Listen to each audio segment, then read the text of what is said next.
Real esoteric spirituality without all of the fluff, without all of the nonsense. This is the thunderwizard.com YouTube channel. Click subscribe and then hit the little bell button so that you can be notified whenever I've uploaded a video or when I'm doing the live Q&A videos.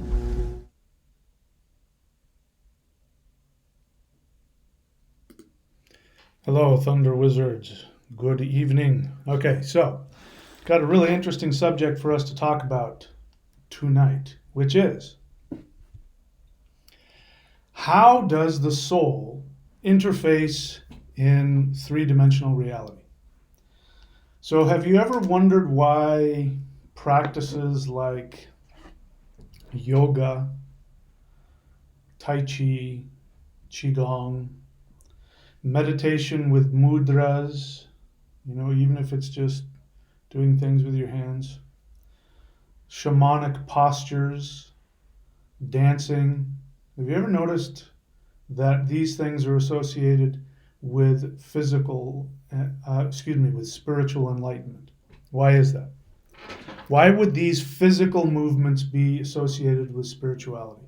This, by the way, is going to explain a big reason why I focus so much on these physical interactive practices and why I strongly recommend that you do them. And it has everything to do with how the soul interfaces with three-dimensional reality.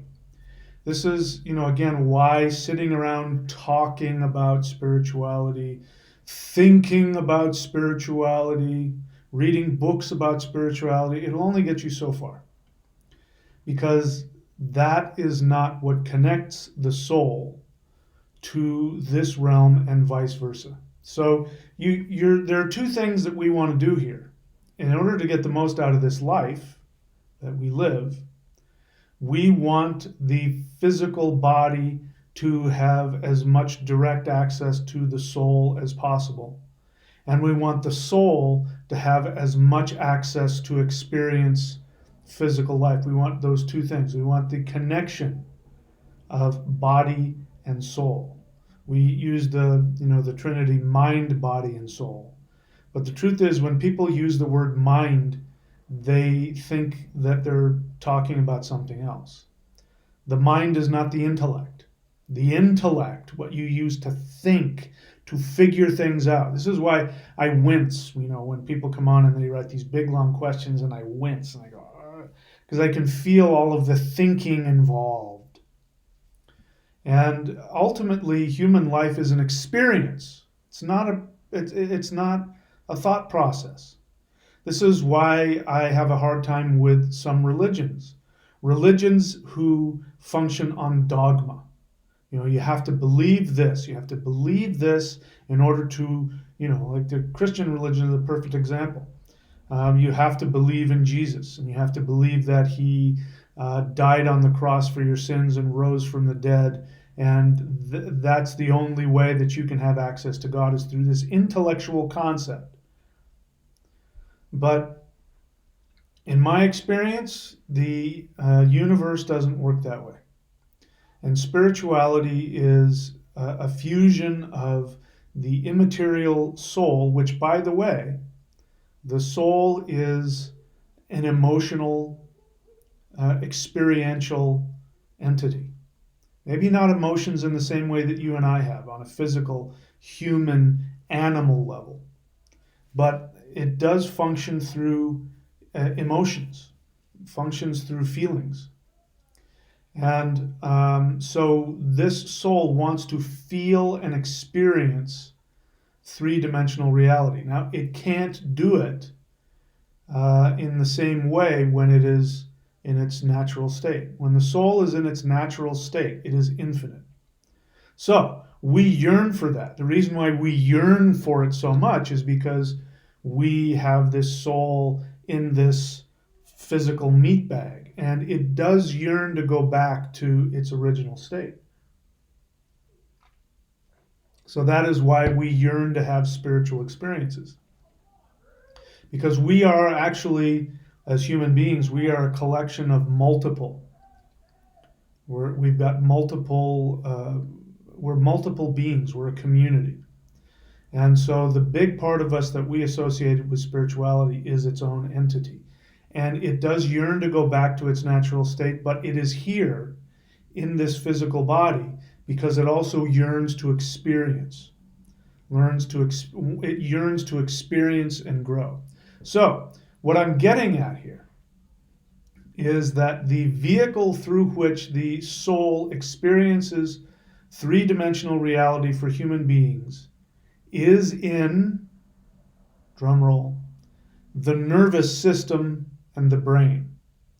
I was recently watching a neurophysicist, neuropsychologist, I believe in MD, but we're talking a doctor of the medical sciences, a neuro something or other.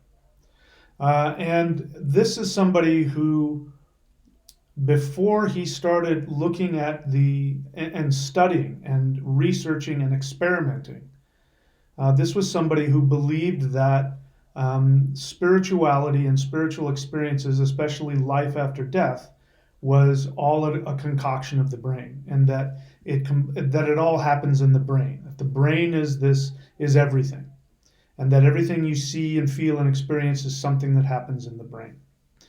And he went out, I believe, to disprove the whole idea of life after death. And so he studied a lot of near-death experiences and the death process, and speaking to people who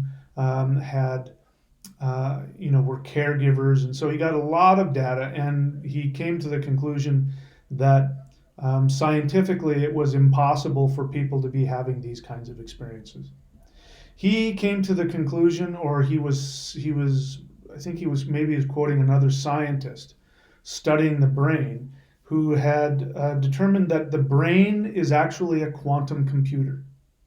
And this is what I've been saying all along. What I've been saying is that the brain is a computer. It's a computer interface for the soul. The reason why we can't function without a brain is because the brain is what allows the soul to interface with three-dimensional life. So I've been saying that for a long time, that the brain is the computer through which the soul interfaces, and the software that the brain uses to help explain things is what we call the intellect. So the intellect is not the mind. I talk about this a lot in my books. By the way, if you're new to the channel, if you're just coming on, everything that I'm teaching, there are books and videos, and of course a ton of videos on my channel. If you really want to get the most out of this, go up here to courses.thunderwizard.com. Take a look at my books. If you read them, you will now hear me. You'll get much more out of what I have to say. Courses.thunderwizard.com and neo.thunderwizard.com. These links are here for a reason. People come on and they say, how can I do this with you? How can I talk with you? How much does an astrology reading, how do I get it? It's what the links are there for. Put some effort into it and make it happen. I believe in you. I know you can do it. Use your intellect to figure it out. So, the human nervous system is incredibly important for spiritual enlightenment. And yoga is, by the way, yoga is not just what you see when you're driving down the street and you see hot yoga or yoga. The kind of stuff you do on the street corner, they've got some stretches in there and some movements that come from yoga, but that's not really what yoga is about. And if you find somebody who knows what yoga is, there's various kinds, then you use the brain and the nervous system to be able to be an antenna for the physical body and the soul to be able to work together for mutual experience. Because without the soul's input into your life experience, then life is going to be empty. Life is going to be stale and dull and boring and dark. And then there will be no need for anything. Everything is you'll just be an animal. You're either going to want to eat it, fuck it, or run away from it. That's what happens when the nervous system is not, and the brain is not being influenced by the soul. And when the soul does not have an experiential experience of three-dimensional reality through your body and through your brain, the soul gets angry. I know it's not a spiritual thing to say, but the soul gets angry.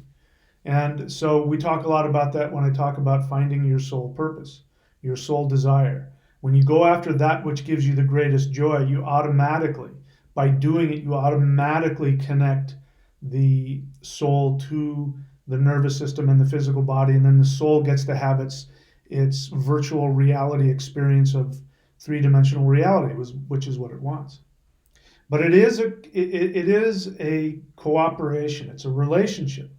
You as the host, talking about the physical part of you, has to be on board, and you have to be willing to work with the soul. And without that, again, there's going to be this disconnect and cause disharmony.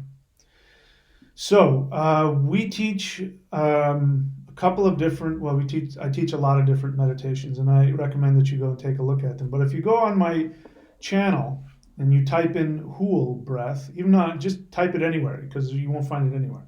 Huul breath. You will find videos that I have that teach you to do a very specific kind of meditation that involves the breath and involves a posture with both the hands and the body itself, which engages the nervous system as it connects to the brain. This is just one example. Mudras. Each one of these fingers, you see people in this meditative posture all the time, touching the finger and the thumb together, right? But there's other ones. You can do it with any one of these fingers, and you can do it with multiple fingers, and you can touch multiple ways, and you can touch the fingers together. You can do all kinds of things with this, and we call these mudras, right? Mudras. Mudras work because each one of the fingers, of course, has nerves that travel up into the brain. And each one of these nerve pathways is connected with a specific area of the brain. And when you link all of the fingers together, guess what you're doing? You're connecting all of the parts of the brain on both sides together. You'll notice if you ever watch Shark Tank, I haven't watched it lately, so I don't know, but there's at least two guys on there who are always doing this. When they're watching somebody, they'll do this. And, as a yogi, I know what's going on is that they're not just watching and listening to what they say, they're taking in everything. They're taking in what the person says. They're taking in their vibe. They're probably connecting on an intuitive level to see what this person is all about. They're making calculations in their brain. How can I make money with this? Is this something that people are going to want? Is this something new I've never heard of and I need to open my mind? They're listening with all parts of their brain when they do this. And this is how the soul is able to interface with us. This is just one example. That's one sort of superficial example of how we're using the nervous system to connect. But breath has a big thing to do with it. If you know anything about certain types of yoga, there's a thing called breath of fire, which is breathing very rapidly. There's breathing through different nostrils. There's slow breath. There's shamanic breath. There's breathing and holding and then releasing. All of these things have an effect on the nervous system. So it's incredibly important that we keep the nervous system healthy. I could go on. I kind of want to go on about, this is why we don't do things like smoke cigarettes and drink to excess and eat crappy food and, fill our body full of crappy chemicals. It's because one of the first things that's going to happen is it's going to screw up our nervous system. This is why meditation is so important, just so that you can have a calm demeanor. Because if you're too worried and anxious all the time, then the nervous system gets bent out of shape. Coffee, by the way, horrific for the nervous system. It is especially not just the caffeine, but the other things in it. the nerve sheath gets like torn, it's like tears it up. So these kinds of things which give us stimulation, immediate stimulation, do not help us, because we want the body to be healthy, because our body is our antenna. The body is our antenna to the infinite. This is why go up here to courses.thunderwizard.com, celestial Qigong. That's why I teach that. Those of you who have done it know what I'm talking about. Those of you who have done it and are leading a healthy lifestyle and have a healthy diet, you know what I'm talking about. It increases your experience not only in the physical but on the spiritual, tens and hundreds of times. This is why mantra is so important, because mantra, doing a specific mantra that, by the way, please go get a mantra from a qualified Vedic astrologer so that you can understand. Your Vedic astrology will have a map of how your nervous system and your brain works. So that's why a mantra works. The right mantra will open up and connect you directly to your highest connection to this life through your nervous system. It allows your soul to interface with your mind and your body and your intellect. Okay? So when the soul leaves the body,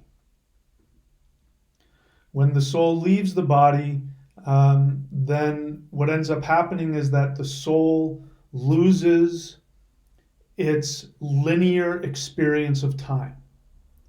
Our experience of time in 3 dimensions has to do with our physical body. This is another reason why the soul wants to incarnate in human beings, in physical bodies, so it can experience linear time. Because when it's not in the human body, it doesn't experience linear time. Past, present, future. This is also why people want to ask me why they forget who they are. If I have been reincarnated, how come I don't remember my past lives? One of the reasons is because your experience of linear reality is associated with the physical body. That's why the brain remembers that, but your soul won't. By the way, your soul doesn't care. Your soul is only interested in experiencing the here and now. The great thing about having a physical life and experiencing 3-dimensional linear time is that it allows the soul to learn and grow. And that's a whole other discussion, and I know that can be confusing as well, but same reason that truth is that we do video games for entertainment. But in order to master the video game, you have to learn. You have to learn the rules of the video game and learn, and experience that, and then you master it. And then what happens when you've mastered it? When every time you play, you get to the level and you win, you get bored. You move on. And then you'll start playing another video game and you'll forget about the other one. That's what happens when we reincarnate. One of the reasons we don't remember is that was yesterday's game. I mastered that one, and I don't care about that. I care about this one. Okay? So I do take all kinds of questions here. I do appreciate if you want to communicate here. I'm really not interested in just your statements or your opinions. I know that they're valuable to you and to the rest of the world, but I want to have a question and answer. So if you want to interact with me, please write the word question, and then please frame a question that makes sense. Put some effort into having a subject and an object and a verb and context so that we can all benefit from your question. Otherwise, I will go on to somebody else. So I don't even know if there's anybody on tonight. Let me take a look and see here. We have how many people on here? We've got 25 people on here. So let's take a look and see if you have any. Nope, no questions. All right, so people are throwing out names. I actually don't remember the guy's name. The guy who gave me that information by watching his video. That the brain is a quantum computer. And that consciousness, he calls it consciousness or awareness. The question here's I found this discussion very interesting, is that is the brain responsible for consciousness? Right? Is the brain responsible for consciousness? So that's what most science believes, that the brain, the brain has evolved to a certain level that it now becomes self-aware, and that's us. We now have this experience of having an identity, and they believe that's the result of the brain. But that is the question that he was asking: is consciousness a result? Is it the result of the brain or not? And he came to the conclusion that it's not, and he gave some, I don't remember, but he gave some really great scientific evidence based on scientific research that the brain can't be responsible for consciousness and awareness. That the brain is, like I said, it is just a quantum computer that consciousness, whatever it is, uses in order to interface with three-dimensional reality. So I go further than that, because what is the brain? The brain is also, all of the nerves come into the brain. And without the, when you sever a nerve from the brain, that nerve no longer works, or that part of the body no longer works. So the nervous system is also extremely important. Without the nervous system, the brain can't control the body, and we don't have an experience. But it is the nervous system that the soul uses as well.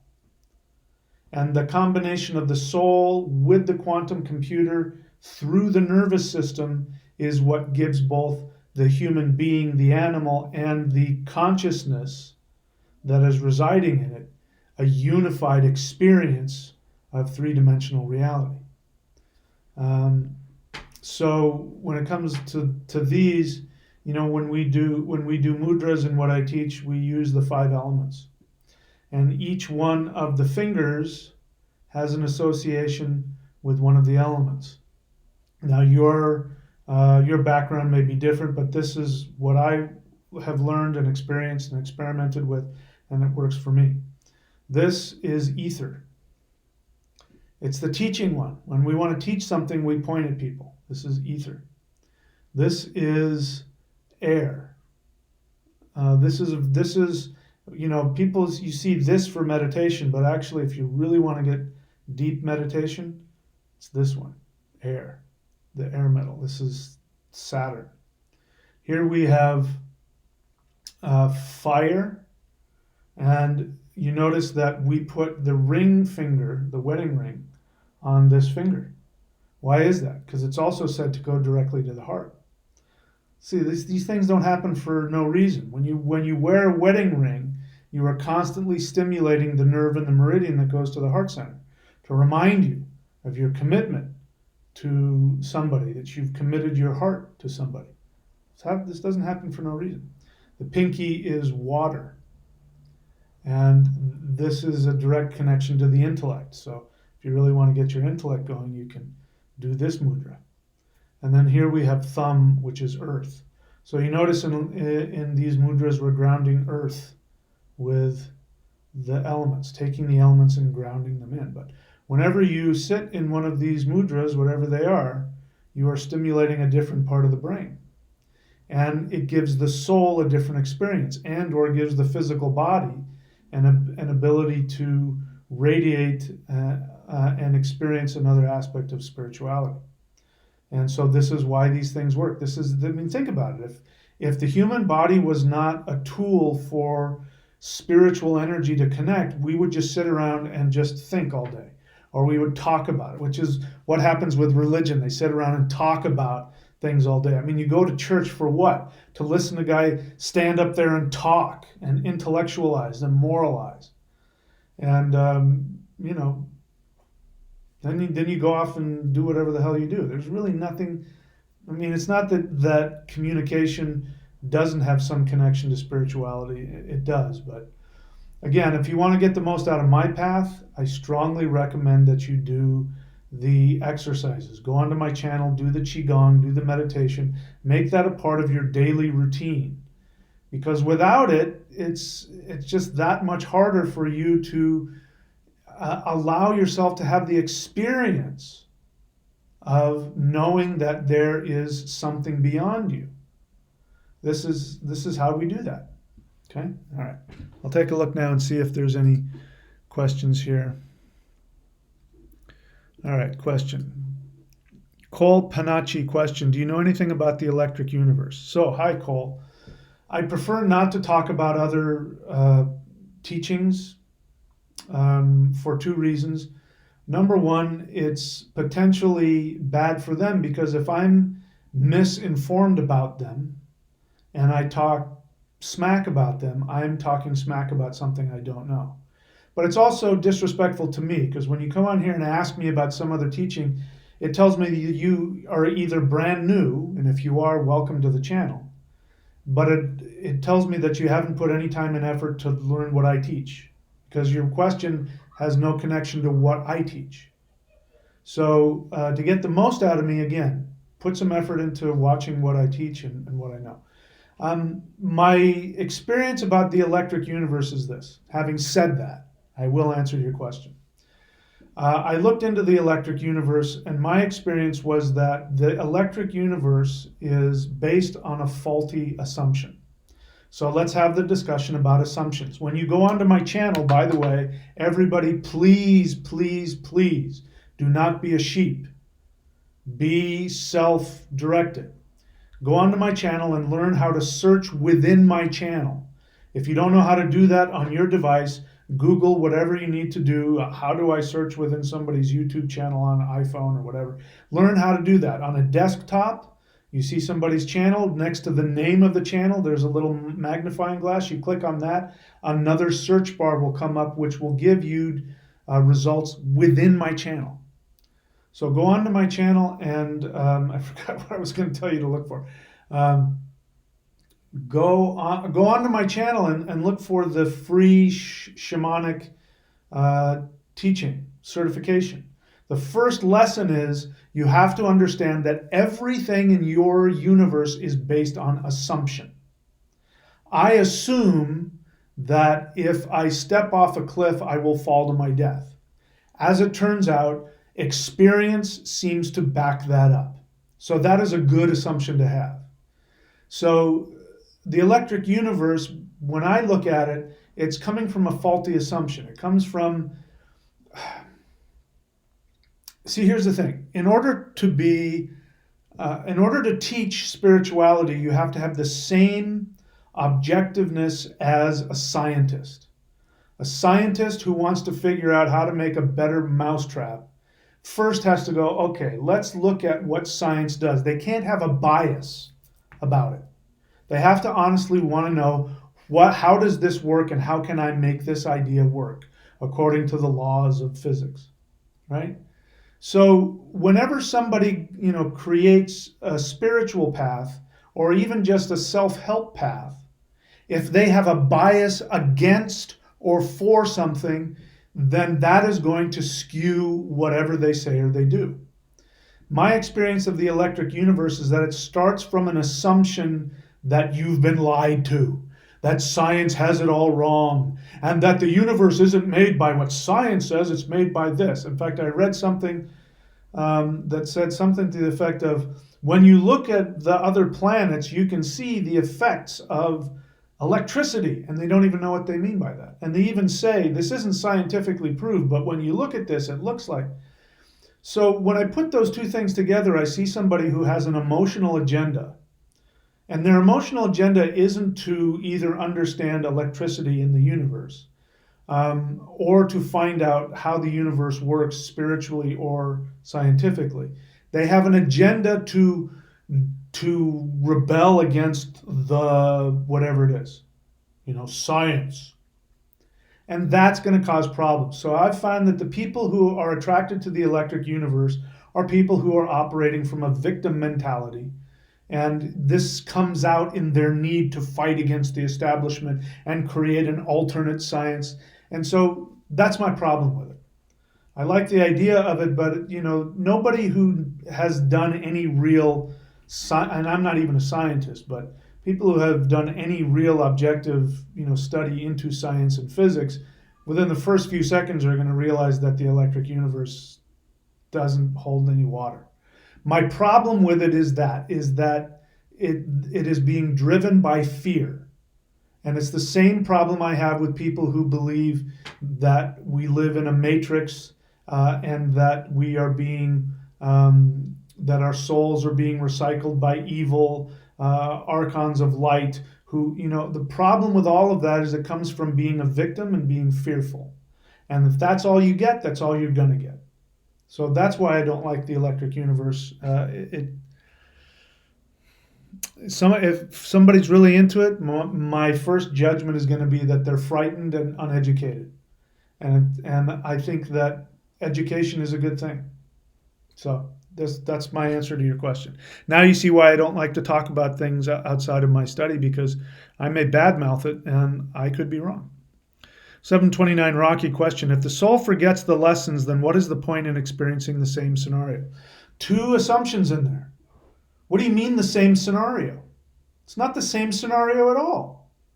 In one life, you're an African woman, and in another life, you're a bisexual European man. Totally two different scenarios. Again, there's an emotional agenda in your question. It reeks of emotional agenda. Why if this and that? Why that? Because you're not really asking that. You're not asking. Your question is a question of, it's a rhetorical question meant to badmouth the premise. Because the premise is that the soul forgets and it reincarnates. So when you ask that kind of a question, it comes off to me when I read it like there's this cynical rhetorical question to make the assumption look stupid. And at the same time, it represents a fear and a victim mentality that you have. So it's not a true question. But again, I will say it again. I've said it in previous videos. I'll say it again in this one. You, whatever your name is, 1729 Rocky, whatever you are, whatever sex you are, wherever you live, whatever your culture is, whatever your history, I was born here, my parents were this, I do this for a living, I like this, I don't like that. That is your story. It is not your experience. It's the filter through which you have an experience. This is why it's incredibly important for people to meditate, why it's incredibly important to live in the moment and constantly be analyzing yourself, self-analysis, to see what beliefs, what patterns, what habits do I have that don't serve me? What can I get rid of? This is one of the things that meditation is all about. So you have the assumption that if you remember, that somehow that's going to help you out in the next life. But what if in your previous life you had faulty assumptions about what life was about? Let's say you were a victim, and let's say that you were cynical. Let's say that you were mean and you harmed people. That you were filled with regret when you died that life. You're like, oh my God, I wish this life would be over. You don't know what came through that past life. How is the knowledge of that going to help you? All of that information was faulty information. How many times have you said to yourself, I know I've done it, I'm doing it again in my life. How many times have you said to yourself, you know what, I just wish that I could just wipe the slate clean and start over again. Right? That's why you don't remember. I do get annoyed. I get annoyed when people want to feel like they should remember, because it comes across to me as immature and childish and frightened. Because it's not what you remember in terms of remembering the story, but do you remember who you are? Your story may very well limit your ability to believe that you are infinite, which is what it all comes down to. If you are infinite, means you can do anything, unless your story, because your parents did this to you, or you grew up in this country, or you did this, or you did that, that limits you. And so you believe that story. Why not get rid of the limitation and start over again? Because the soul lives in the moment, in the immediate moment. It doesn't live in the past or the future.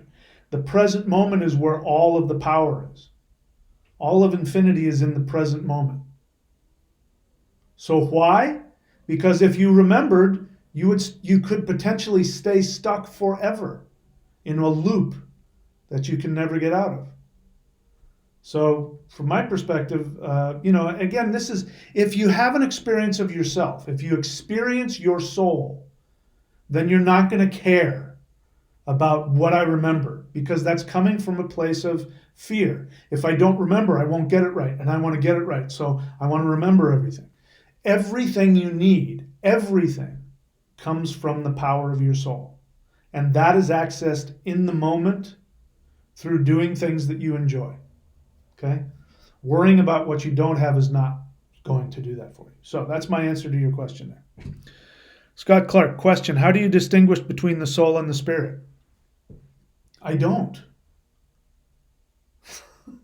There is no distinction. This comes from modern Western religion, which, as I said before, is all intellectual. You go to any Christian pastor, priest, and you ask them that question, and seriously, go do this. Go find 10 different, and we'll stay within one religion, find 10 different Christian, either pastors or priests, and ask them that question. You won't get the same answer from any of them, because there is no difference. It's intellectual nonsense. They're the same thing. There is no difference. The soul is the spirit is the soul. Richard Bullard, question: during life incarnation, is 100% of soul present in the body, or is a percentage of the soul outside time and space? Who cares? I don't have the answer to that question. I guess if I go with my instinct tells me that there is a portion of my soul that is, in infinity. But again, there's an assumption in your question. You're looking at it from a three-dimensional perspective. The soul is not three-dimensional. The soul is infinite, quantum infinity. So even if you were to take 99% of the soul and take 1% and put it into infinity, guess what? That 1% is now infinite. So that doesn't work. You can't chop the soul up like that. And ultimately, who cares? How is that knowledge going to help you? What I can tell you is that you can increase your experience of the soul by thousands of percentage by doing the things that I just talked about. Doing things like yoga, doing things like Tai Chi, Qigong, these things that connect the nervous system to the brain and allow the soul to connect through the brain, through the body, and to connect. This is how you can increase that. But in terms of your question, it's an interesting question, but ultimately, who cares? It doesn't mean anything. That information, in my experience, probably won't help you. Amy Luan, question: can a karmic debt interfere with soul desire or purpose? What a really good question that is. So again, we have to look at assumptions. What is karma? What is a karmic debt? What is that? Who is the debt to? Do you owe it to somebody else? Do you owe it to yourself? Here's another way that I function. I don't care what is true and what is not. I care about what makes me more effective in life and gives me a better life. If my life is better, I will make other people's lives better. So for me, karma, as you know, karma is action. That's all it is. It's just the result of your actions. If if I put these glasses on my eyes, I'm going to see things differently. If I take them off, I will see things differently. You throw a pebble into a lake and it causes ripples. It's the effect of an action. That's it. We are the only ones who decide whether it's positive or negative. If you take an action that separates you from your soul, which we might call a moral wrong, you steal from somebody, you harm them, that's an act that takes you away from your connection to your soul. That's going to create an effect that you must live out, which you will experience as being negative or challenging, but in reality, it is all an instruction. It's teaching you. You know, the way that you learn the most is through pain. When you put your hand on a hot stove, you never do it again because that experience teaches you. So, you know, the negative karma that you're experiencing, if that is that karmic debt, is to teach you how not to be a bad person or to avoid being a bad person. It teaches you how to stay in alignment with your soul so that you can achieve the most fulfillment in your life. That's all that karma is. Karma is here to help you. And the sooner that people can, including myself, the sooner that we can understand and accept that, the quicker we'll resolve those karmic debts. So, to get back to your question, can a karmic debt interfere with soul desire or purpose? No, and I'll tell you why. Because your unconscious mind is where all of your karmic debt is. Unconscious means you're not aware of it, right? So the reason why we keep doing things like there's, like people who end up, they keep attracting the wrong partner. The reason why they're doing that is because there's a faulty assumption in their unconscious mind. They're trying to play it out so they can fix it. It's a bad strategy because you keep playing the same thing over and over again. You get caught in a loop. But your karmic debt has to do with, let me make it more simple. Karmic debt is a result of acting from fear. Every time that you act from fear, you create a karmic debt. Again, karmic debt could be good karmic debt or bad, But assuming we're talking about challenging karma, it's because you somewhere took an action based in fear. And so that becomes a pattern which actually does get in the way because you then create a fear loop which you keep playing out. And so the lesson is to learn to let go of the attachment to whatever that fear is attached to. If I have enough money, I'll be okay. Then you learn, I don't need to be rich to be happy. Whatever it is. And then you let go of that, and then you learn and you move on. But the easiest way to know what all of your karmic issues are is to go after what gives you joy. And as I teach, if you go after what gives you joy, what will happen is you will bump into your own resistance.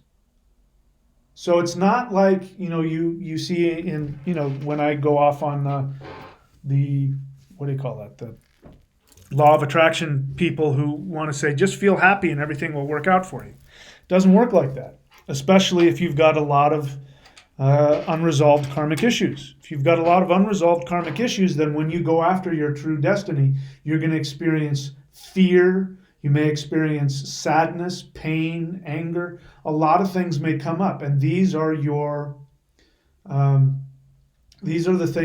karmic debts that you have to pay back. So if you want to pay back your karmic debts, you have to live from joy. And that's not necessarily an easy thing to do. So your karmic debts don't get in the way of you experience your soul purpose. Your soul purpose is how you work through them. The only thing that prevents you from experiencing your soul purpose or your soul desire is your own fear. That's it. Now, I say that it's very simple, but the truth is it can be complicated because a lot of people get very confused. They don't know. They don't know what is their soul desire and what is trying to fit in with the world and make other people happy. And this is where meditation comes in. This is where spiritual practice comes in. But if in doubt, always go after your joy and do whatever the hell you have to do to experience it, no matter what it costs you. And then you'll find out. You will become aware. And then you can work through them. All right, let's see here. Amy, all right, that's not a question. Remember, I'm only interested in questions. You guys, I appreciate the comments, but I'm only interested in the questions. So disposable soldier, if you have to write a question, write the word question so I know that you're asking a question. I've just looked at a few things here, and I don't even know if I'm going to answer your question or not, but we'll see here. Disposable soldier. First off, why would you call yourself that? I mean, the energy associated with that name. I mean, I appreciate the irony of it, and I appreciate from a distance that soldiers go off to war and they die sometimes for no reason. But you've given yourself that name. You're a disposable soldier. So does that mean you're just a piece of flesh that we should just throw into the meat grinder? Bring some power to you. Give yourself a name that doesn't depreciate you. How come white nations are the only ones to have to be diverse? So you're a racist. So you are representing to me the fear that I'm talking about. And who said that? I never said that. How come white nations, I'll turn the question on you, how come white nations are the only ones that don't have to be diverse? I mean, seriously, I just want to launch into you. Disposable soldier, do you want to be, I'm assuming you're male, do you want to be a man? Or do you want to be a pussy? Because a pussy is somebody who's afraid of things he doesn't understand. And you clearly don't understand why we should be welcoming to everybody who is a human being. In my book, you're a pussy. Sorry. If you don't like it, there are other channels. You can go watch another channel and you guys can complain about how all those other you can stay in your fucking fear and your infantile shit, and you know what? You're going to be miserable throughout your life. Or you can grab yourself by your nutsack, pull your nutsack up, be a man, grow up, be mature, and you know the answer to the question. If you were in another country and you were not of the same race as them, you would want them to treat you with respect and with kindness and with equality. And if you needed to stay there for whatever reason, you would want to be welcomed in that community. That's why. It's not fucking rocket science. It's just about being a human being. And if you honestly can't understand that, I feel for you.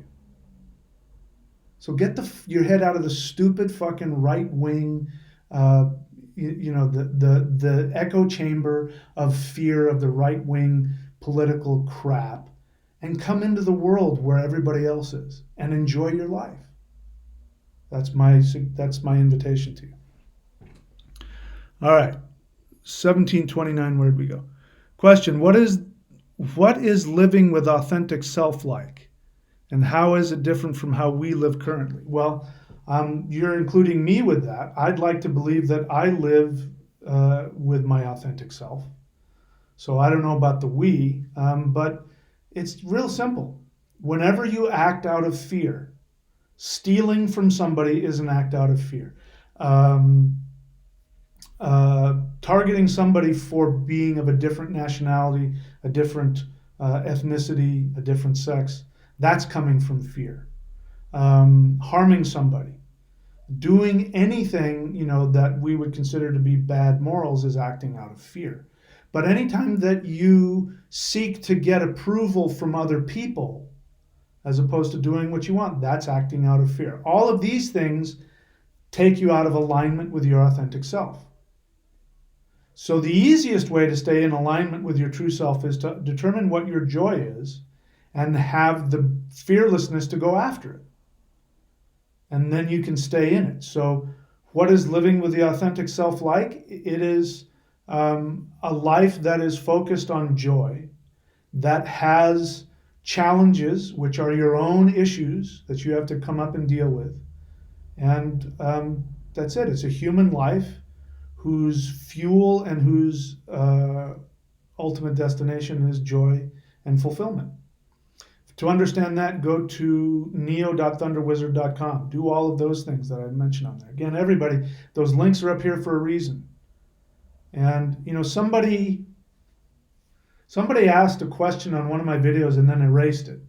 Because here's the thing: if you write a question, it'll come up in my little whatever, my little news thing for all the things, and I'll see your question in there. And then if I go there, then you've erased it. But somebody asked a question, I could tell. I was talking about how following your soul desire will bring you joy, and I was talking about all the wonderful things about that. And then somebody wanted to say, I really appreciate that you say that, and I respect that, but I haven't done this. And then I could tell he hasn't done anything that I've suggested. So if you really want to prove me right or wrong, go do these things. What have you got to lose? Go do them. Spend at least a few months doing them before you make a decision whether or not it works. You got nothing to lose. So anyway, I don't know how else to answer that question.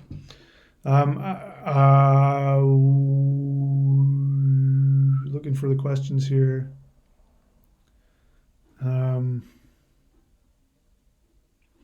All right, so everybody, Shamanics, I appreciate you want to be a cheerleader. I would like for people to, kind of avoid everything other than a question, so it doesn't become a chaotic free-for-all. Positive outflow, question. So if I like to chase women joyfully and got rejected so many times, which is part of the painful process, is it part of my karma? I kind of don't know what you're talking about here.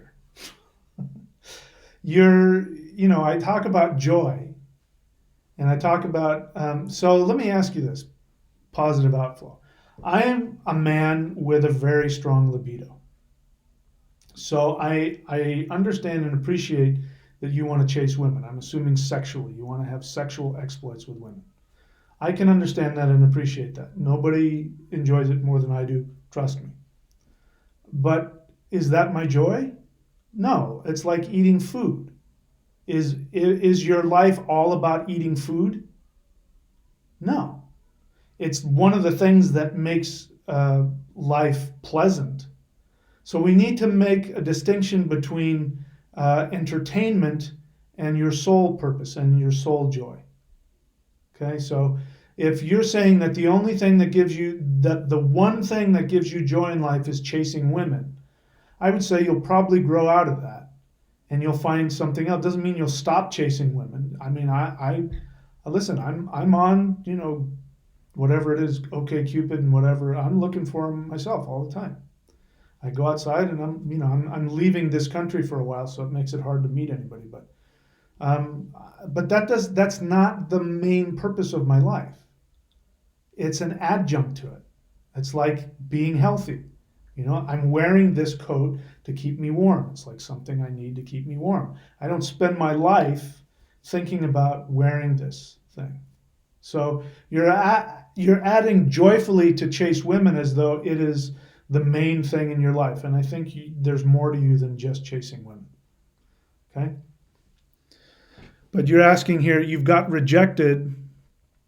Is it part of your karma? You mean, is it your karma to have women reject you? I don't know. I know that you're creating karma if you make your whole life about why women are rejecting you. And it makes me ask, why are you say I got rejected so many times. What is going on that you're getting rejected so many times? Again, are you going after sex purely on the superficial level? Maybe, here's the thing, if something doesn't work, you keep banging your head against the wall, at some point you might want to try a different approach. So maybe chasing women isn't going to give you what you want. Maybe your soul is saying, hang on, man, that's not what I want when it comes to women. Maybe try having a higher experience, a higher vibrational experience.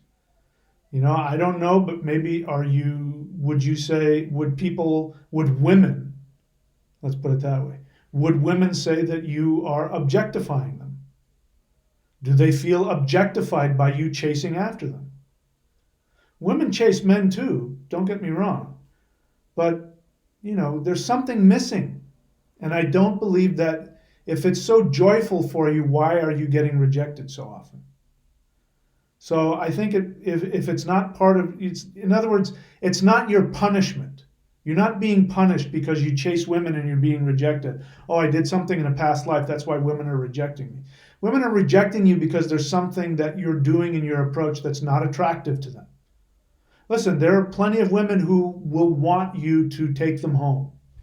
There's no shortage of women who want to get taken home at a bar or on Tinder. There's no shortage of them. So if you're not scoring and taking them home, there's something that they're not getting from you. You know, that you have to know how to play the game. So I would say maybe try changing your approach and try to honestly ask yourself, you know, can I look at women more maturely, and can I find something more, you know, and look for yourself. Is that all you want? Do you just want to get laid? Or do you want to be loved and taken care of and all that other stuff? If so, maybe it's time to mature on that level.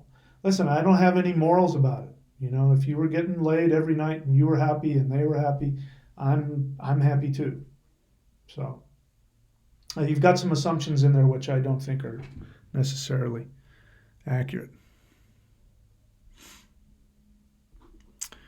Travis Cup, again, if you're going to ask a question, you guys, I've seen your name here before, you know, listen up and please respect that. Put the word question on there because I might have missed it. And it shows me impatience. You don't have the patience to sit and write your question out thoughtfully. You just blah, blah, blah. Put some effort into it. You're here to learn. You know, if you put effort into it, you'll get something out of it. And it's respect is about self-respect. If you respect yourself, you'll put effort into learning. So, Travis Cup, what about a master wasting his seed? What about it? There's no question there. Write out your question. And I'll be happy to answer it, but you haven't asked anything there. Shamanics, please write the word question. What do you think about the mandala effect? I think it's beautiful. Yes, I am aware of it.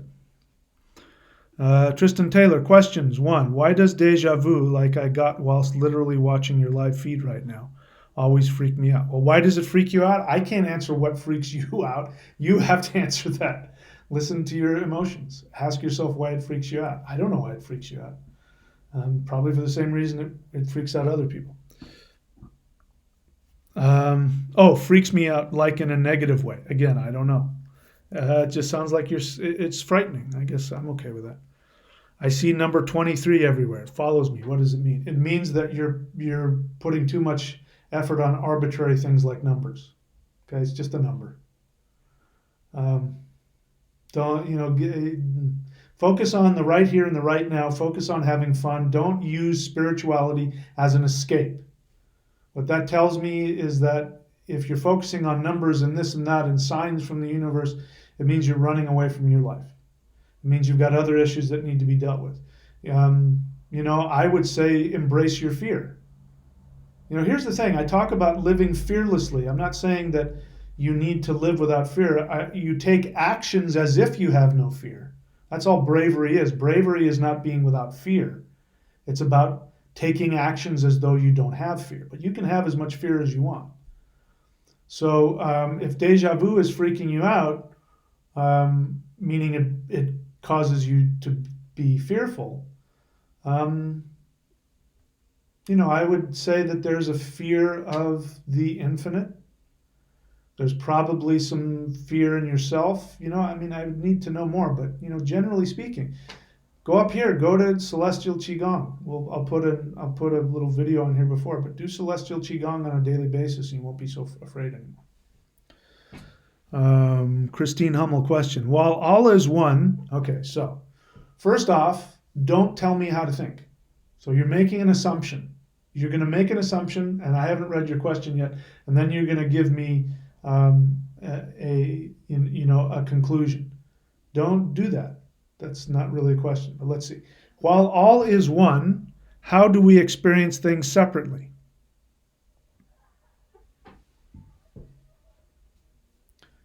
Are you saying that it's impossible for you to imagine that things can be one and that there can be separate things in that oneness? Is it one or the other? It's either everything is one or everything is separate? You can't live in a universe where there's multiple things going on? It's called a hologram. We have a holographic experience. Okay? There's no reason why it has to be one or the other.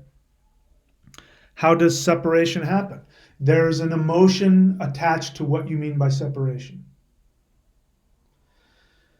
I'm going to go out on a limb here. I don't know you, but I'm going to go out on a limb here and say that what you really want to ask me about is why you feel so alone, why you feel so separate. And that's really what your questions should be, because what your questions are, you're wanting me to give you the ability to not feel alone and separate. And that's different from asking me why. You know, the fact is that when people ask why, I could ask that. Why did my fiance die a year and a half ago? Why did all these bad things happen to me when I was a kid? Why did that girl reject me? All of these questions, when people use the question why, many times they are seeking to gain control because they're afraid. And if I can just figure out what the problem is, I can fix it. And sometimes finding out why she rejected you doesn't change anything. Why my fiance died won't change anything. Why separation happens is not as important as to what you feel about that separation. That's more important to you. Focus on that. Another thing about the soul is that the soul wants to experience life through the emotions. And the more that we can be able to analyze and feel our feelings fearlessly, both positive and negative feelings, the more spiritual our experience will be in this three-dimensional reality. So, what is attached to karma? What do you mean? I don't understand that question. What is attached to karma? Are you asking me what karma is? I told you what karma is. Karma is the result of your actions. That's it. If you operate from a place of self-confidence, if you operate from a place of trusting the universe, if you operate from wanting to do things that will help everything in the universe evolve, you will create good karma. You know, we have plenty of good karma. Nobody asks, why do I have so much good karma? We just take it for granted. We only ask, why do I have this? And you know, out of your existence, you know, the actual amount of negative karma is very small. It may be painful experience, but you're breathing, you know, you're able to eat, you have a place to sleep, you're probably going to live through the night, maybe live through the week, you have friends, you have, you know, all kinds of good things, but you don't take those, you take those for granted, and I'm okay with you taking it for granted. But karma itself is not attached to anything. It's just the result of the actions that you take. You don't want to have challenging experiences, then learn how to operate from fearlessness, which means you have to be able to feel your fear and feel your joy as well. Like you can have both at the same time, fear and joy at the same time. In fact, we usually have love and hate, you know, continuously happening within us. And the choices we make, you know, in relationships, if you live with somebody, you're going through constant fluctuations between, I love this person, oh my God, I wish they'd get out of my space right now. Oh my, she's so beautiful. Oh, holy crap, the bathroom smelled so bad when she came out of there. We go back and forth between those. So you take actions on the ones that are going to bring you the most benefit, which is you operate from love. You don't go in and tell, unless your girlfriend can handle it, you don't go in and tell her, oh my God, your farts. Oh, you don't do that. You talk about how beautiful she is, right? So life is the same way. I'm not saying being in denial. I'm just saying if you take action on the assumptions that will bring you connection, you're going to get that. Anyway, some deep questions here. All right, let's go back here.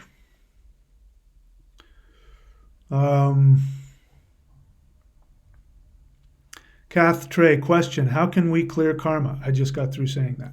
But again, look at your question.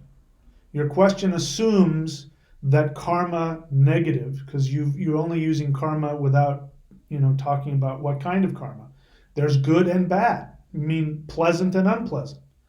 So you want to know, how can you clear away negative karma. I just did a series on that. I talked about it yesterday. But the way to, first off, please get rid of that. Get rid of that idea that you've been punished and you want to get rid of the punishment and that you're victimized by some punishment called karma. Please get rid of that. Please be willing to look at that in a different way, because that in itself creates karma. Whenever you choose to believe something, whenever you choose to believe you are a victim of anything, that is an action. Believing is a choice is an action. You created a karma. So by changing the way you look at karma, instead of saying, how can I get rid of my karma? A better way is to go, how can I understand it? If you understand how you got yourself where you are, then you're not going to make the same mistakes again. So just trying to escape the punishment or escape the bad stuff is a recipe for absolutely ensuring you will get it again. It's like having, I started watching a movie and I couldn't watch it because it annoyed me. It was called The Gambler. I forget the guy, whatever his name is. Anyway, some big movie star was in it. And, he just, in the beginning of the movie, the guy gets himself into such huge debt. He goes in and he borrows money from this gangster and then loses all that and borrows money from that gangster. And I'm like, I don't want to watch somebody who's an idiot. He's just causing himself so many problems. But, that it's kind of that mindset. If you have, let's say you have credit card debt. And what do we do when we have credit card debt? We get another credit card to pay off the credit card debt, right? And then we go take that credit card that we just paid off and we go buy some more stuff. That's the kind of the mindset. I just want to run away from my negative karma.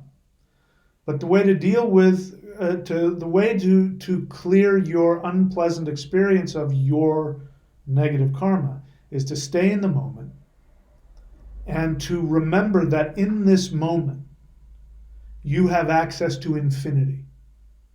And I don't care if you're in prison, I don't care if you're in the hospital, I don't care how bad things are. Wherever you are, in every moment, you have access to infinity. And if you allow yourself to believe that and go, you know what? I'm not going to freak out. I have infinity, and I am. And you make the decision. I don't know what your karma is that you want to escape from, but think about what it is that you want, not what you don't want. Think about what it is that you want.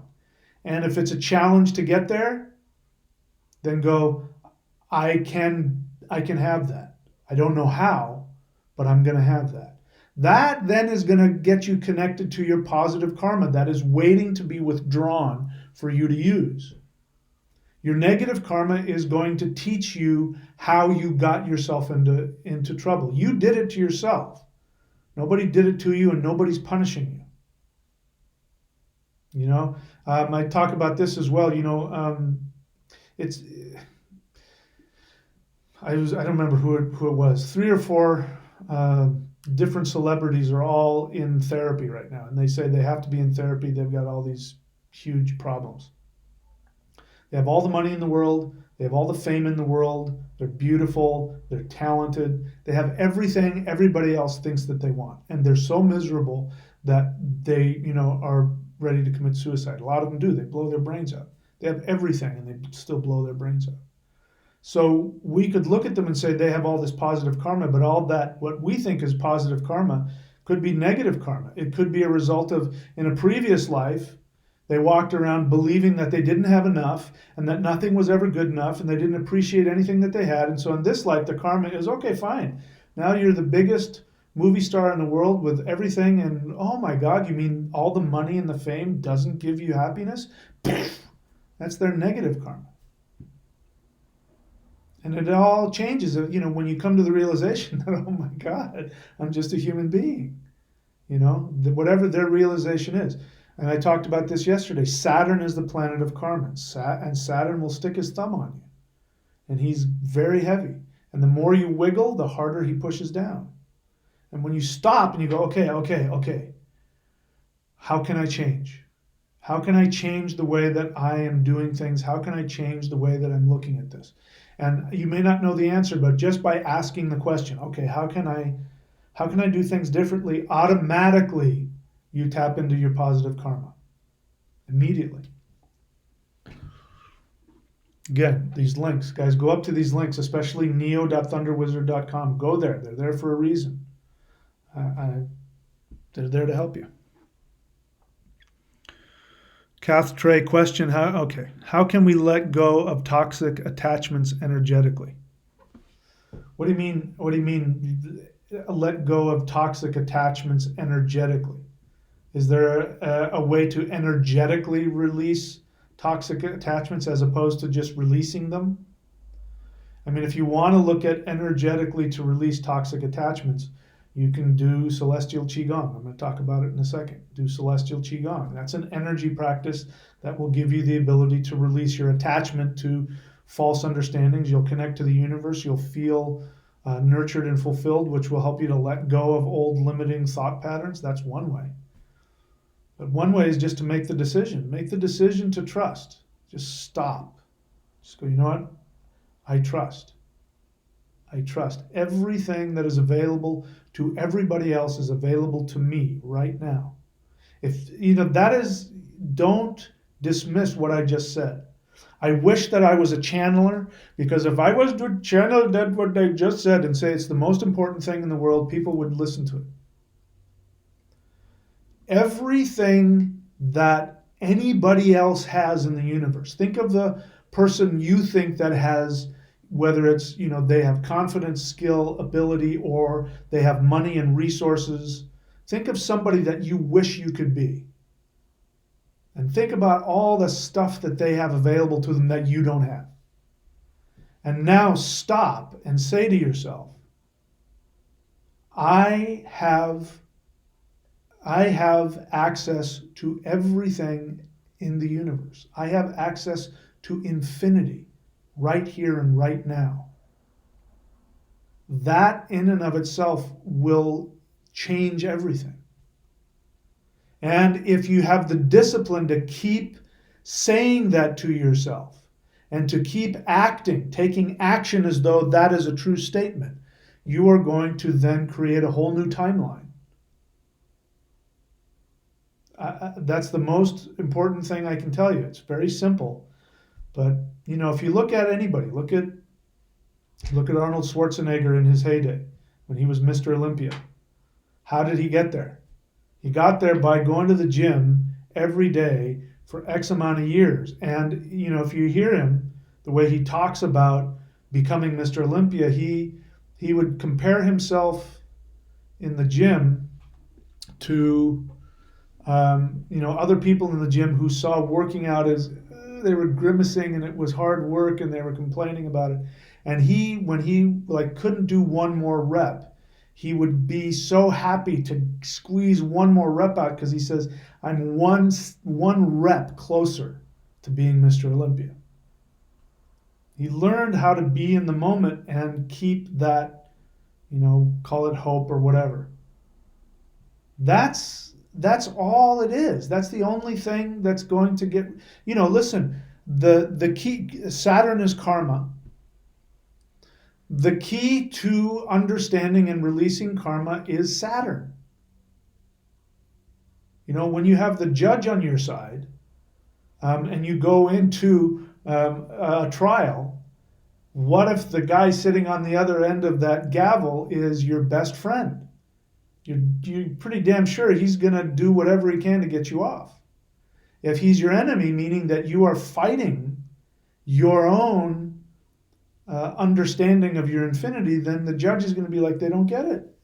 We got to keep them in misery until they wake up and realize that they have the one that it's up to them to make the decision. Okay, so change the way you look at karma.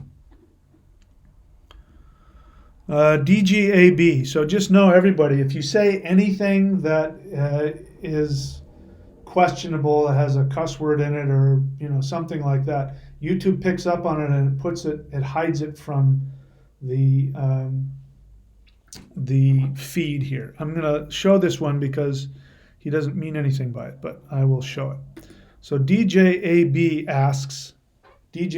Slowed and Smooth asks, does masturbation / lack of semen retention reduce bioenergy?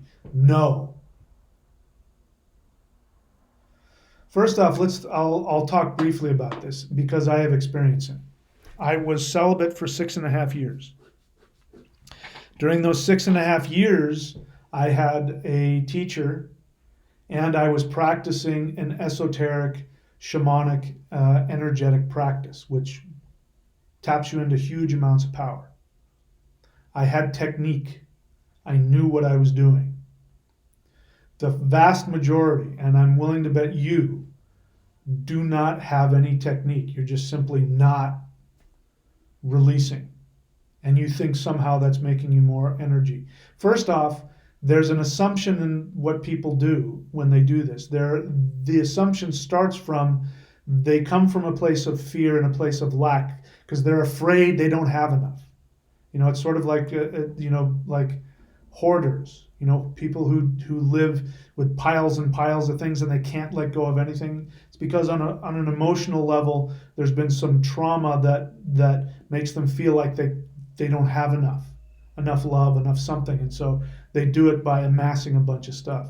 So you have the assumption that if you, maybe you don't, I'm assuming this is you, but wherever the question comes from, whoever asks these questions usually thinks that holding on to their fluids is going to give them something. There's a tiny bit of truth in that.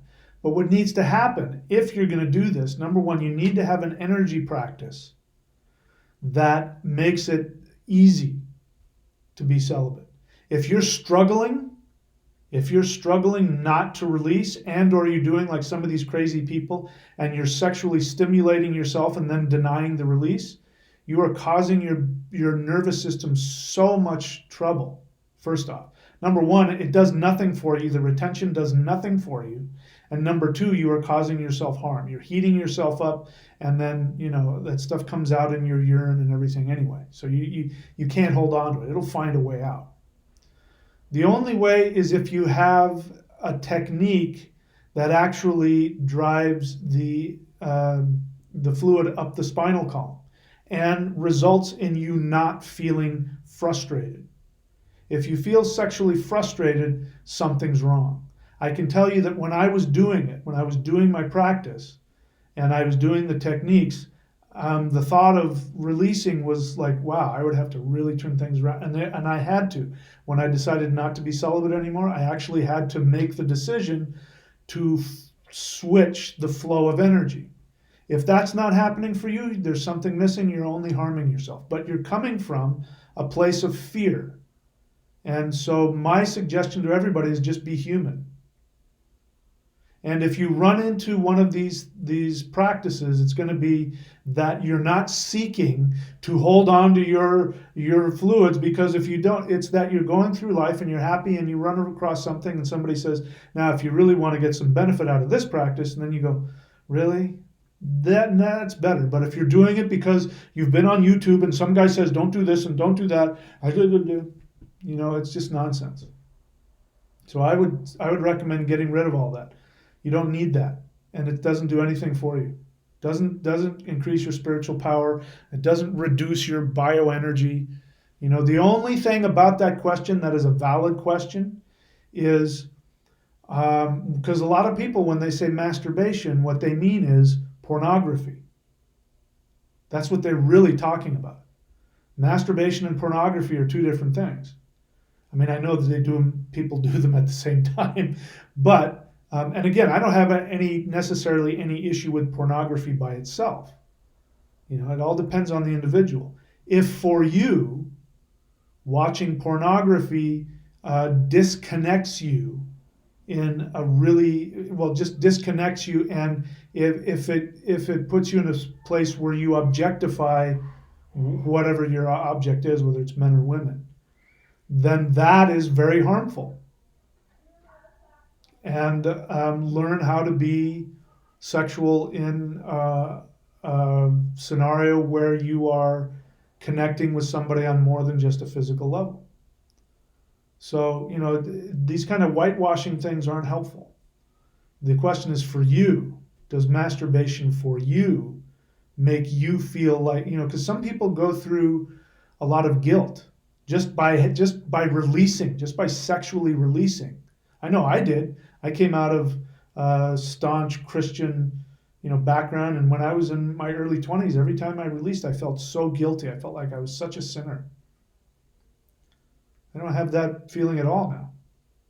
It's just a normal thing. It's like any other bodily fluid. Men especially. I'm not a woman, so I can't speak for women, but men are producing millions of sperm per minute. You got to release that stuff. Otherwise, you could cause yourself some real harm. If watching pornography and masturbating to pornography causes you mental issues and causes you to disconnect from whoever your object is, then that's not helpful for you. Okay? So make sure you understand that you got a bunch of things crammed together. Guilt about sex, feeling that you're losing out, that you're afraid, just normally releasing. It's like, are you going to hold on to your crap? Does not taking a crap somehow make you more powerful? No, you got to get rid of that stuff. Just be human about it. Yeah, if you're masturbating 20 times a day, there's a problem there. But it's the same as holding on to it. So I don't know if you need counseling or whatever, but this is an issue. This is a big issue, especially right now, because we have a whole 1 or 2 generations of people who have grown up in stuff that would have been mind-boggling to me as a kid. I mean, when I was a kid, you were lucky if you got your hands on a Playboy by the time you were 13 or 14, if you were lucky. And then again, you're looking at a picture, and the women's bodies were all natural, and it was just a completely different time then. And now we've got kids are subjected to hardcore kinky pornography. And if they're there's nothing preventing anybody from seeing it. There's nothing. You can just go on and type in Google and up it comes. Yahoo, up it comes. I mean, I've typed in things in Google like that have nothing to do with sex because I look for pictures to put up on my thing. And I'm looking at like anal sex orgies. Like, where did that picture come from? How does that connect to whatever the word is I stuck in there? So this is causing a lot of issues for people. That combined with, you've got whole generations of people who have been teethed on texting and internet, who believe that texting is a form of communication, when it's really not. It's a form of information exchange. What time does this happen? Well, the movie starts at 6. Can you pick up some bread? Those are the kinds of information that text is about, transferring information. It's not communication. So we have people who don't know how to communicate. I keep hearing about people, younger kids like in high school, whose idea of a date is to text some woman at 6 p.m. I have a date. When? At 6. And what they mean by that is they're going to go home and text some girlfriend at 6 o'clock. That's a date to them.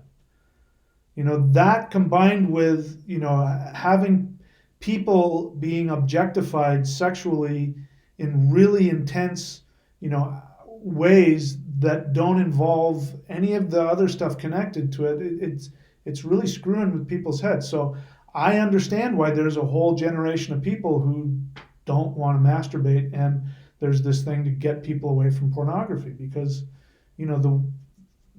that screws with people's heads. So for you, maybe, but don't buy into the idea that just because you are retaining your fluids that somehow you're keeping spiritual energy. That's nonsense. It's ridiculous. Get rid of that. Just learn to be psychologically healthy for yourself, whatever that means for you. Miles, pretty question. How can we neutralize the effects? Whoops. Where'd we go? How can we neutralize the effects of early memories? Why? Do you hear all of the, I guess I shouldn't, I'm on YouTube and you guys are coming on YouTube, but do you hear all of the fearful assumptions in there? I appreciate your questions, but I just want to point out, how everybody seems to be operating from fear, and all of your assumptions are coming from fear and lack and victim mentality. How can we neutralize the effects of early memories if we discover that the energy of those memories may be related to I don't know what that means. There's something you're not telling me that's so intellectualized I don't know what the hell that means. So unless I was talking to you on the phone, or you can, talk about your experience, you'd have to tell me why you want to say that. I have no idea what you're talking about. So get out of your head, talk from your feelings. If you need to share these specific situations so that I have an understanding of what you're talking about, I'll answer your question. If it's too private, I understand. That's what getting a private session with me is all about. So I'm sorry that there's just not enough in there for me to help you with that, because it's about you. How can you neutralize the effect of early memories that you have, because you've discovered that the energy of those memories, whatever the hell that means, may be related to present challenges. I don't know what the hell you're talking about. What present challenges? Okay, DGAB, that's not a question, but repeating numbers. So when it comes to repeating numbers, who cares, man? They're just fucking numbers. Come on. Stay here. It makes me want to ask you if you smoke a lot of weed. Stay here in the here and now. Get out of this. That's not helping you. If you look for 111, 222, 555, you're going to find it. I've got a clock here. I've got a phone that has phone numbers in it and a clock. I've got a clock on my stove and a clock on my microwave. I go outside, I'm going to run into numbers. There's numbers everywhere, man. They're just numbers. They're arbitrary. That's not enough. What I hear from you is that you're desperately looking for some sign to show you that you matter, that you belong in this world, that the universe loves you. And you're looking for those numbers because I'm special now. I keep seeing 111 everywhere. I don't know what it means, but it's a message. You're already, important. The fact that you are a human being in this human body means that from the universe's perspective, you are the cream of the crop. Let me flip the whole, incarnation as a punishment thing. It's not. It's the greatest privilege any entity in the universe can have. The gods look down on human beings and go, I wish I had that. The same way we look at, whoever it is that has millions of dollars and is the most famous. Oh, if I had their fame and their money. That's how the gods look at every human, even if they're living in challenging situations. In fact, even better, oh my God, the challenge of that. Can you imagine the power we would gain from learning to overcome those challenges?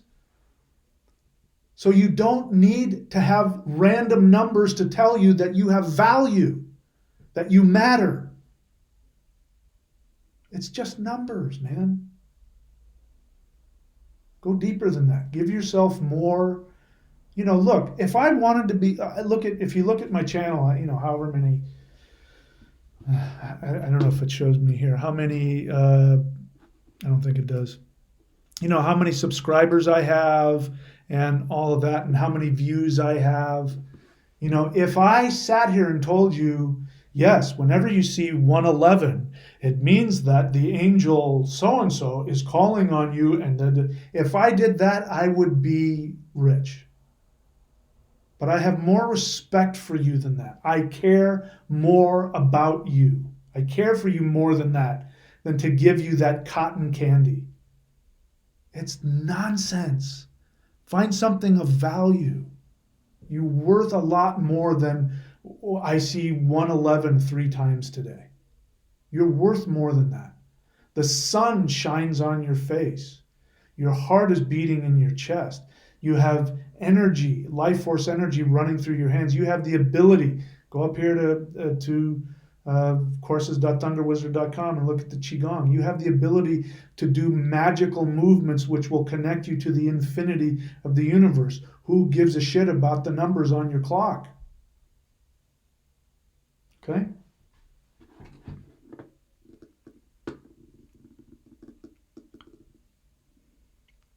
So DGAB slowed and smooth, you're new to my channel, right?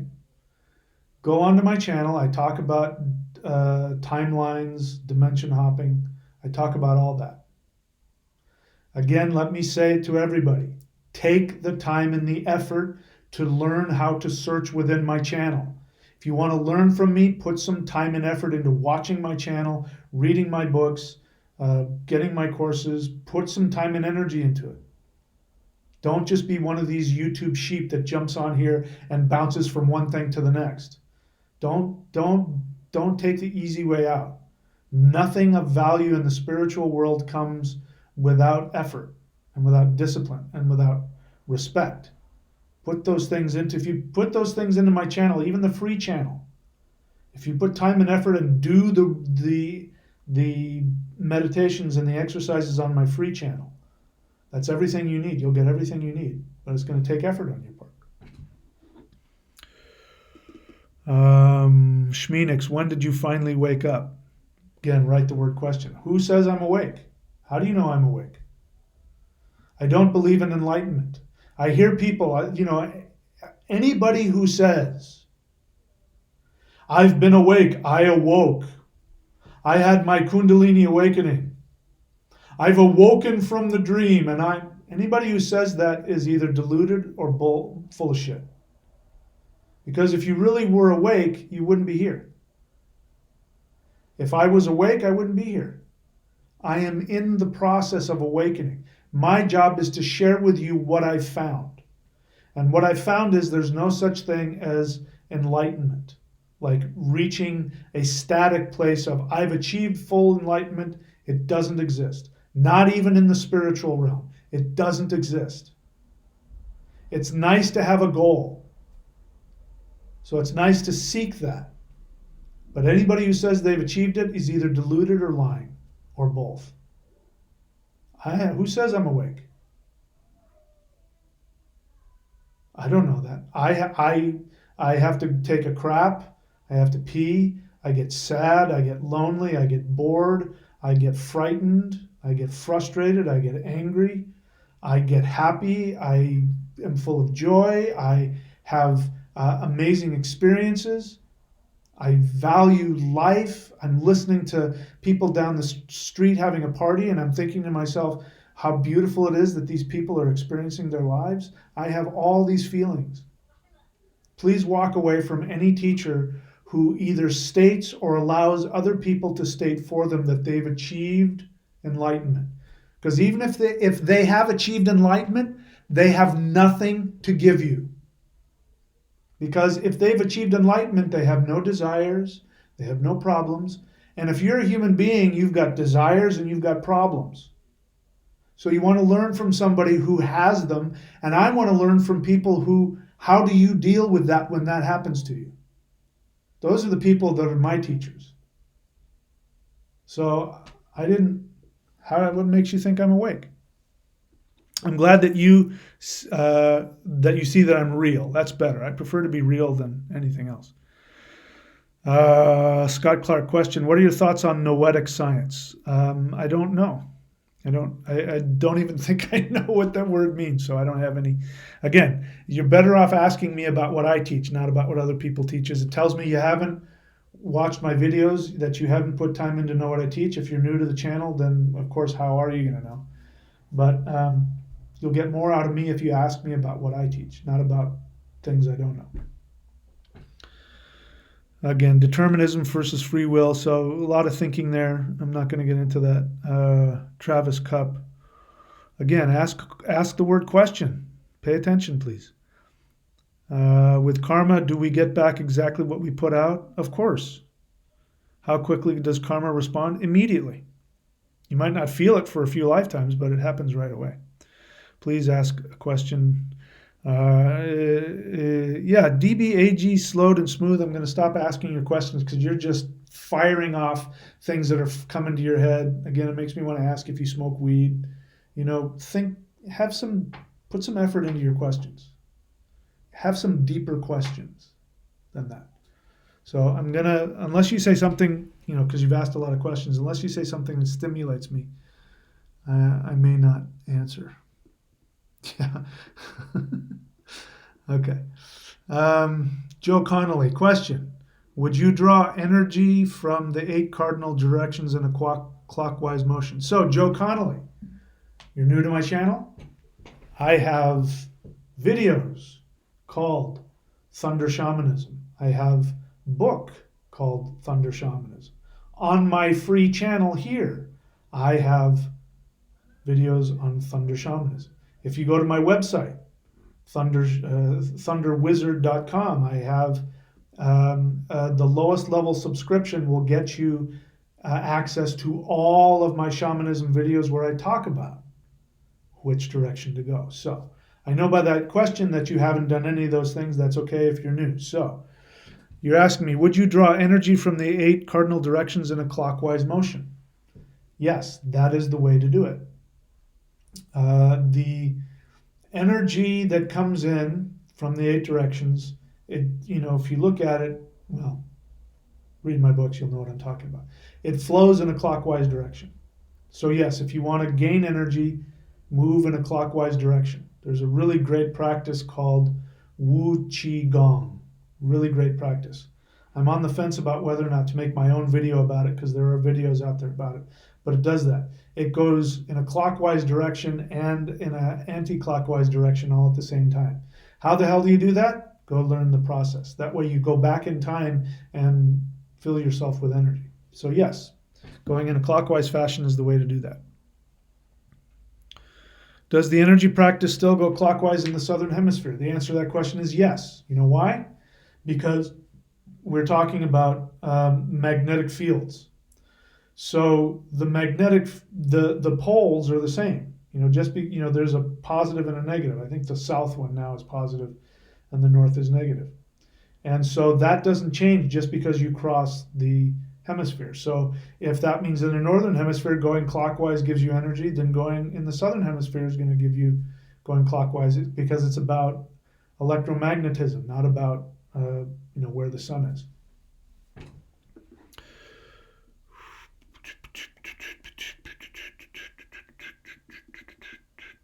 Ghost in the Machine question. Saturn is retrograde in my Vedic chart. How do you interpret this in context of karma?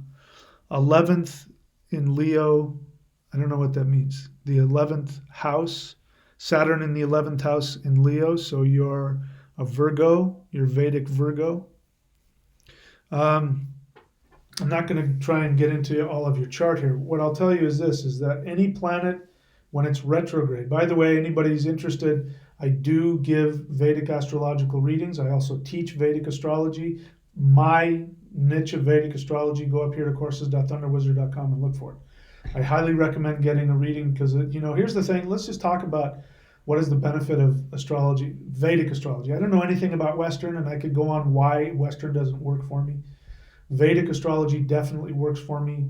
But one of the things is that Vedic astrology has a really practical method of what they call remedies, which is when you look at somebody's chart, there are planets that want to help you, and there are planets that are weak, and there are planets that are causing challenges, and you learn how to balance, negative. Like one of the questions you want to ask is, okay, do I want to strengthen that planet, or do I want to counterbalance it, or do I want to find a weak planet and pump it up, or do I want to just focus on the positive ones that are strong and giving me what I want?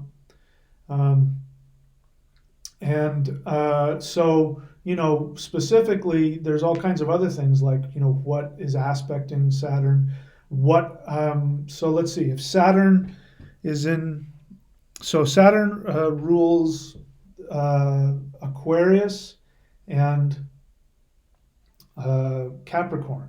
So you want to look to see, what's going on in those houses, where they are, which houses they are, and what planets are there, and what they aspect. So it's a big thing.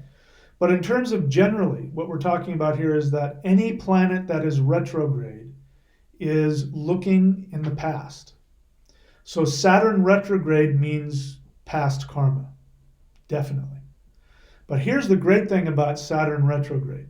It may feel very intense, but it's on in my experience, the karma that is coming from a retrograde Saturn is on an accelerated time frame, which means that you're working through a lot of karma faster. And it's like Saturn the judge. Okay, so when Saturn's not retrograde, and let's say you're on the other side of that, Saturn doesn't have to be retrograde to be helpful. Saturn not retrograde can, direct can still be helpful. But let's assume you have a direct Saturn that is causing you some challenges. That's like having the judge that's gone, you know what? The only way you're going to learn is if you do time. So I'm going to give you the maximum sentence. Boom. Retrograde Saturn is I've been looking at your prison records here, and I see that you volunteered for this, and I see you did that, and oh my God, you've been doing all this stuff, and you blah blah blah, and you created this whole thing, and you wrote a book, and you studied, and you got a law degree, and you know what? You have on your sentence another 20 years, but you know what? I'm going to wipe those 20 years away because you've worked so damn hard. I want you to do some whatever, some public service or whatever it is. And I'm seeing that my feed has stopped. Anyway, I'm going to be in Australia in 2 months, and hopefully the internet will be better. The internet here is driving me nuts. So retrograde Saturn means that you're looking in the past, dealing with past. If it's Jupiter, you're looking at spirituality, ancient spirituality. If it's Mars, then you might be into like ancient martial arts. If it's, any of them, whatever it is. If it's retrograde, it's looking in the past and it's intense. It's working harder. So, which may mean you have a negative experience or a challenging experience, but it means that it's that challenging experience that when you're done, you're like, oh my God, I'm so glad I did that. But during it, oh my God, it was hard. That's generally speaking. Without looking at your chart, I can't tell you anymore.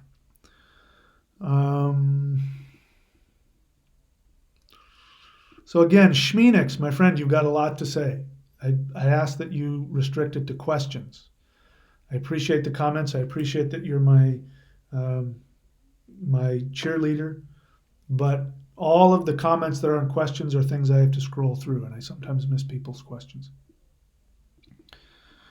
All right, Joe Connolly question, do chakras turn in a clockwise motion? I honestly don't know, and makes me want to ask, who cares? Chakras open. I'm not interested in if they turn or not. I'm interested in them opening. Chakras, let me talk about chakras for a brief moment. Go on my channel, I talk about it. People want to meditate on the chakras. Accomplishes almost nothing.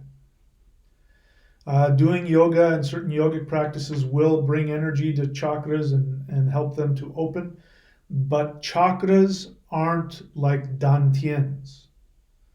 Dantians, if you don't know what they are, go look those up. Dantian. Dantian is an energy center.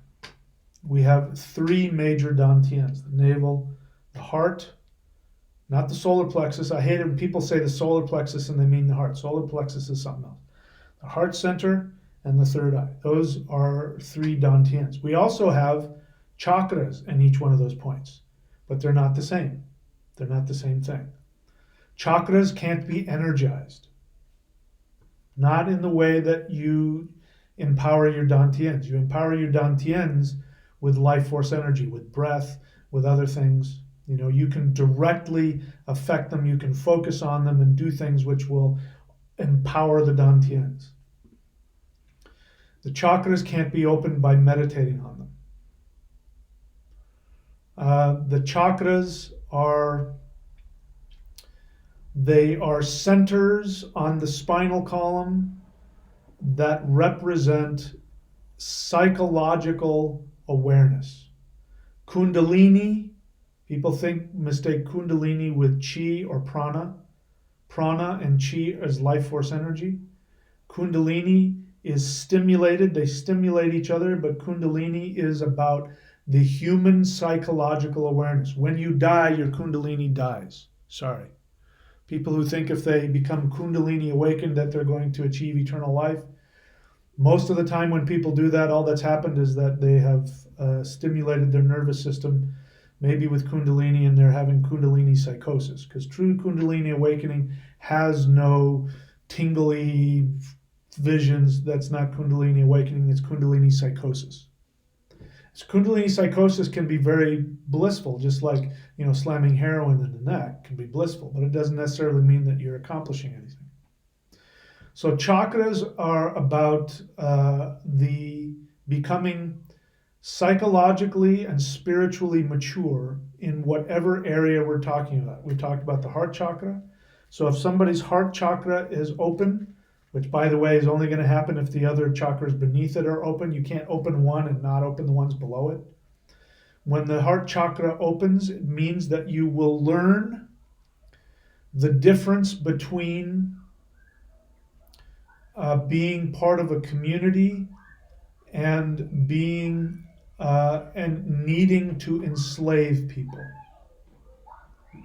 If you've noticed that when it comes to religions, like the religions that knock on your door and say become part of us, or the religions that say we're the one, like Krishna followers are a big example because they have to go through this. People who are attracted to Krishna are people who are here to learn how to release other people and not keep them hostage.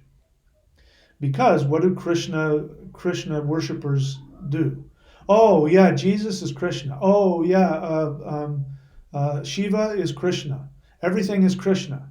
If you don't worship Krishna, you're not worshiping the true God. Jesus freaks do the same thing. If you want to have connection with God, Jesus is the only way, the truth, and the life. But Jesus has a strong connection with the heart. So the immature heart wants to bring everybody in and keep it hostage in their thing. It becomes judgmental and it becomes impatient. So when the heart chakra opens, you learn to go, oh man, they don't have to do my thing. I'm connected to everybody. And you seek to give from the heart. Like when you give a gift, right? A gift is, I'm giving this to you simply because I care about you. If you like it or don't like it, fine. I just want to give this to you. I don't want anything from you. People who give gifts in order to get something back, that's the heart chakra coming from a place of immaturity. So which direction they turn or don't turn, I could care less. If you're interested in opening your chakra, become mature. That's it. The first step to becoming mature is trusting the universe. If in doubt, always go back and say, the universe gives me everything that I need. That's the first thing, and it's the last thing when it comes to maturity. You do that, your Kundalini will rise. You'll learn the lessons of whatever's associated with each chakra. When you become mature, the chakra will open. Period. End of discussion. Shamanic's question. I believe consciousness is everything. Okay, so how does that help me? You're asking me a question. Why are you telling me what you believe? I believe consciousness is everything and we are all here to learn our lessons. We repeat till we need to learn. When did you figure out your path? So you just gave yourself an opportunity to have me voice to everybody your opinions. So let's all give Shamanics a round of applause. Congratulations. That's not a question. When did I figure out my path? I probably figured it out before I was born. But what you're asking me is, when did I become aware of what my path is? And if I really think about it, I'm always becoming aware. I'm not right now doing what I was doing 20 years ago, but I was on my path 20 years ago. So, again, the idea of figuring it out, I don't know that that's a helpful way to look at it because, again, it's like reaching enlightenment. I don't believe that exists. It's all right here and right now. So this is what I tell people to do. There's only one commandment in this universe. There's only one. And it is a commandment. If you do not follow this commandment, you will suffer challenging repercussions. The one command is you are responsible to determine what gives you the greatest joy and to go do that regardless of the challenges between you and your joy. If you do that, that's all that matters. You will learn your karma, you will teach and help others, you will assure your next life will be a higher evolution. It's the only thing that matters. Finding out what gives you the greatest joy and doing it regardless of how challenging the circumstances are between you and your joy. Everything else. So if I figure out tomorrow that something else gives me joy, I'll do that. I've decided, my biggest, if you were to listen to my videos a year and a half ago, I was talking about wanting to live on the beach because right now surfing is my greatest joy. I wanted to live on the beach, and I wanted to live on the beach in a place that I couldn't afford living. And I talked about I'm going to find it, I'm going to do this. And even though I couldn't afford it, I ended up, and I've been living, now I have a house. I rent a house in a very high rent neighborhood in Southern California right on the beach. I couldn't do that a year and a half ago. So I've achieved that. And guess what now? Now I'm leaving for at least a year, maybe a year and a half, maybe forever. And I'm going to go surf Australia and New Zealand. And, I've already paid for my first 3 months in the flight and the going business class and all that stuff. So I didn't know that that's what I wanted to do a year and a half ago. That's what I want to do now. In another year and a half, I may have some other desire. I'll figure myself out then. So I haven't figured out anything yet. I'm figuring out in this moment what I want to do, and I'm living that. I teach what I've learned is in order for me to be happy, I have to talk a lot about my thoughts and my experiences of the universe. As it turns out, you guys have given me an opportunity to make that my living. Courses or neo.thunderwizard.com. Look at the first thing there, the first of the 4 tools. I'm going to take a short break here, and then I'm going to come back. By a break, we're going to watch a little video about celestial Qigong while I take a short break, and then we'll come back and I'll keep answering questions. So there it is right there. Okay, see you in I think like 2 or 3 minutes.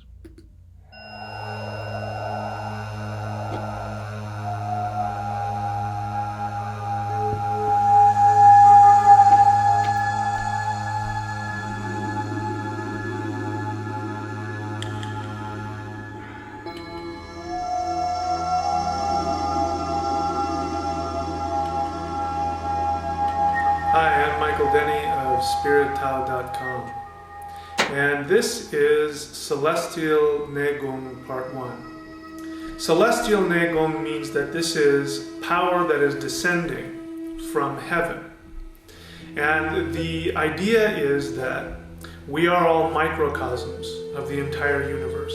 You are the entire universe, and everything around you is simply the projection. You are looking within yourself. So when you look up into the stars at night, you're actually looking deep within your own body. When you look at the sun, the moon, the trees, the flowers, you're looking within yourself. This is Negong. And so what we're doing is we're simply releasing that infinity from within us. You are tapping into and releasing the power that is within our own body, our own cells, our own organs. So one of the reasons that I'm making this DVD is in the hope that the essence and the spirit of the teaching of the Shang-Ching arts can be taught to the world at large, and it is my hope that the core essence of what the Shang-Ching tradition is will continue to live and grow and evolve. As we move on into the Aquarian age, everything is changing. I don't need to tell you that. The entire world is changing, and what we are seeing now is that if people hold on to external things, they are very challenged in life. And those who are making the transition into the next phase that we are moving into in the world as we approach 2012, those who look within and find their source of strength from within, those are the people who are getting the most out of life and will make the transition into the next phase of evolution most comfortably. It is my belief that the Shang Qing tradition is one method whereby human beings can evolve into the next level of being in the most comfortable fashion and be able to take advantage of the rapid, energetic, mental, and spiritual changes that are going on in the world today.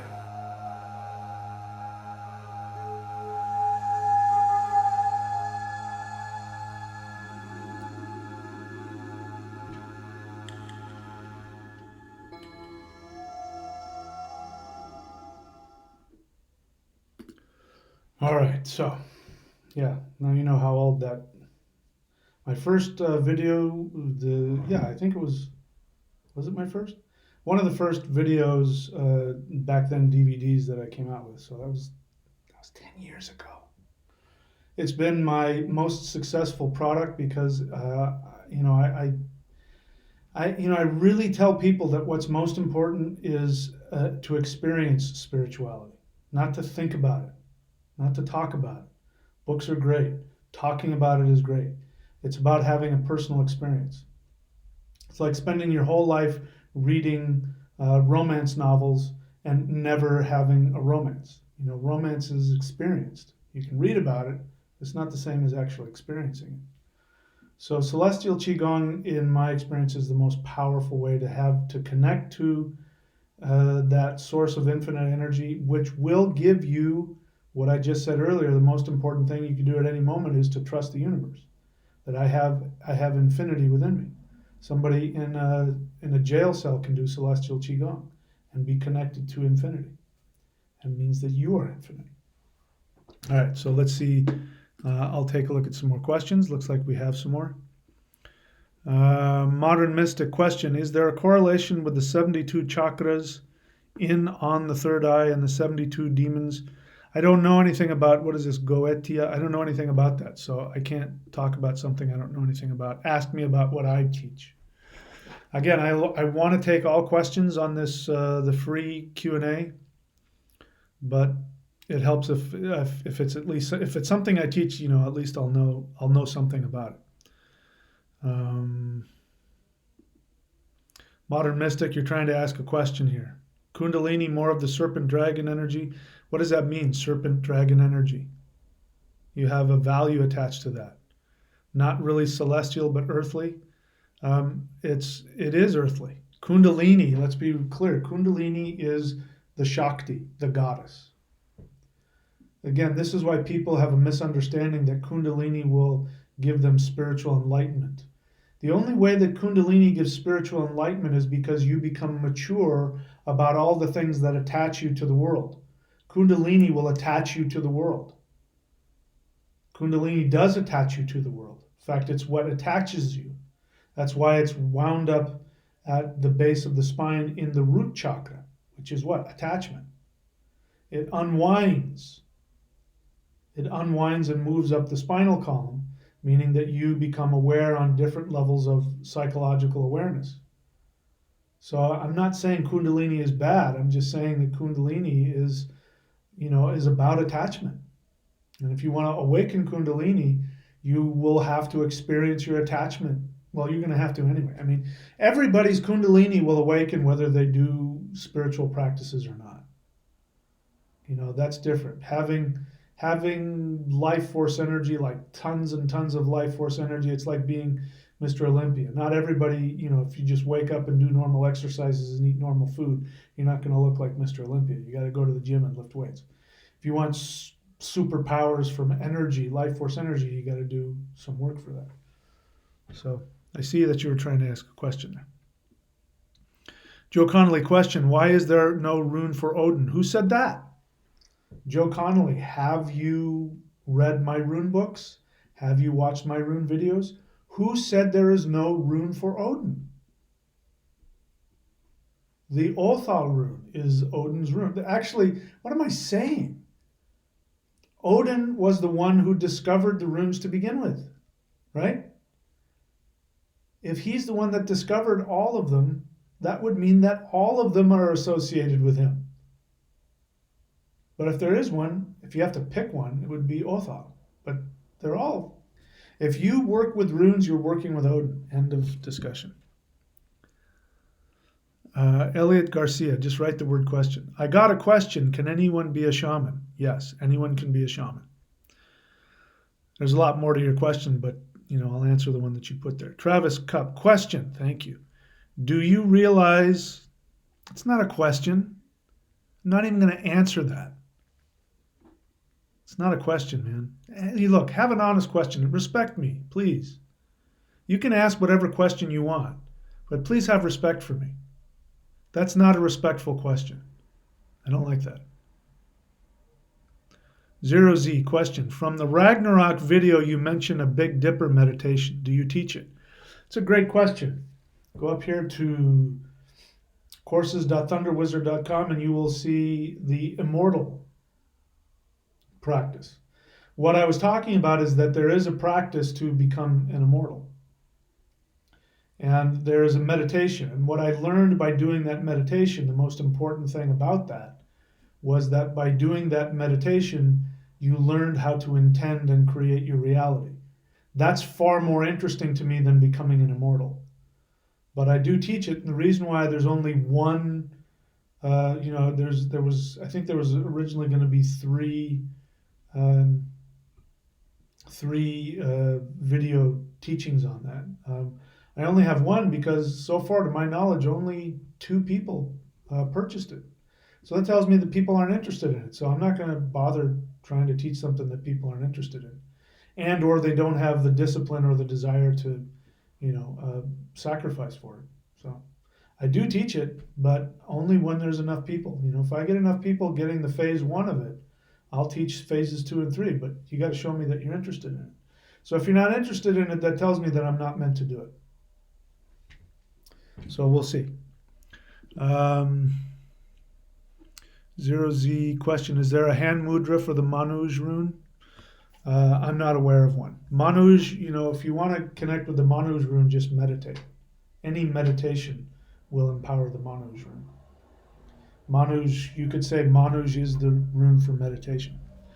Joe Connolly question, what is the best way to open the chakras? We talked about that already. From pawn to player, should I chant? Please write the word question so I know you're asking a question. Should I chant one rune at a time, such as Fehu? In my opinion, I think it's best to work with one at a time, but there are people that work with multiple ones at a time. I'm the wrong person to ask about that because the runes are so powerful for me that if I talk about them, even if I talk about them, that rune becomes ignited and my whole life becomes that rune. And for me, it's very powerful energy. So I don't mess with the runes unless I'm really serious about it. Me, I would do one at a time. But there are other people that every day will chant all of them and they get through life just fine. So that tells me it's an individual thing. Joe Connolly, question, is there other runes associated with other gods? There are, this is something that I think you can learn from your own experience, but there are some runes that are, as you probably you're asking this because you know that Ing is its own rune. It's the god of fire, what the Vedics would call Agni. It's called Ing, and it is a rune for Frey. And then you have the rune for Tyr. The name for Tyr is the Tyr rune. So that one's right there. But yeah, I mean,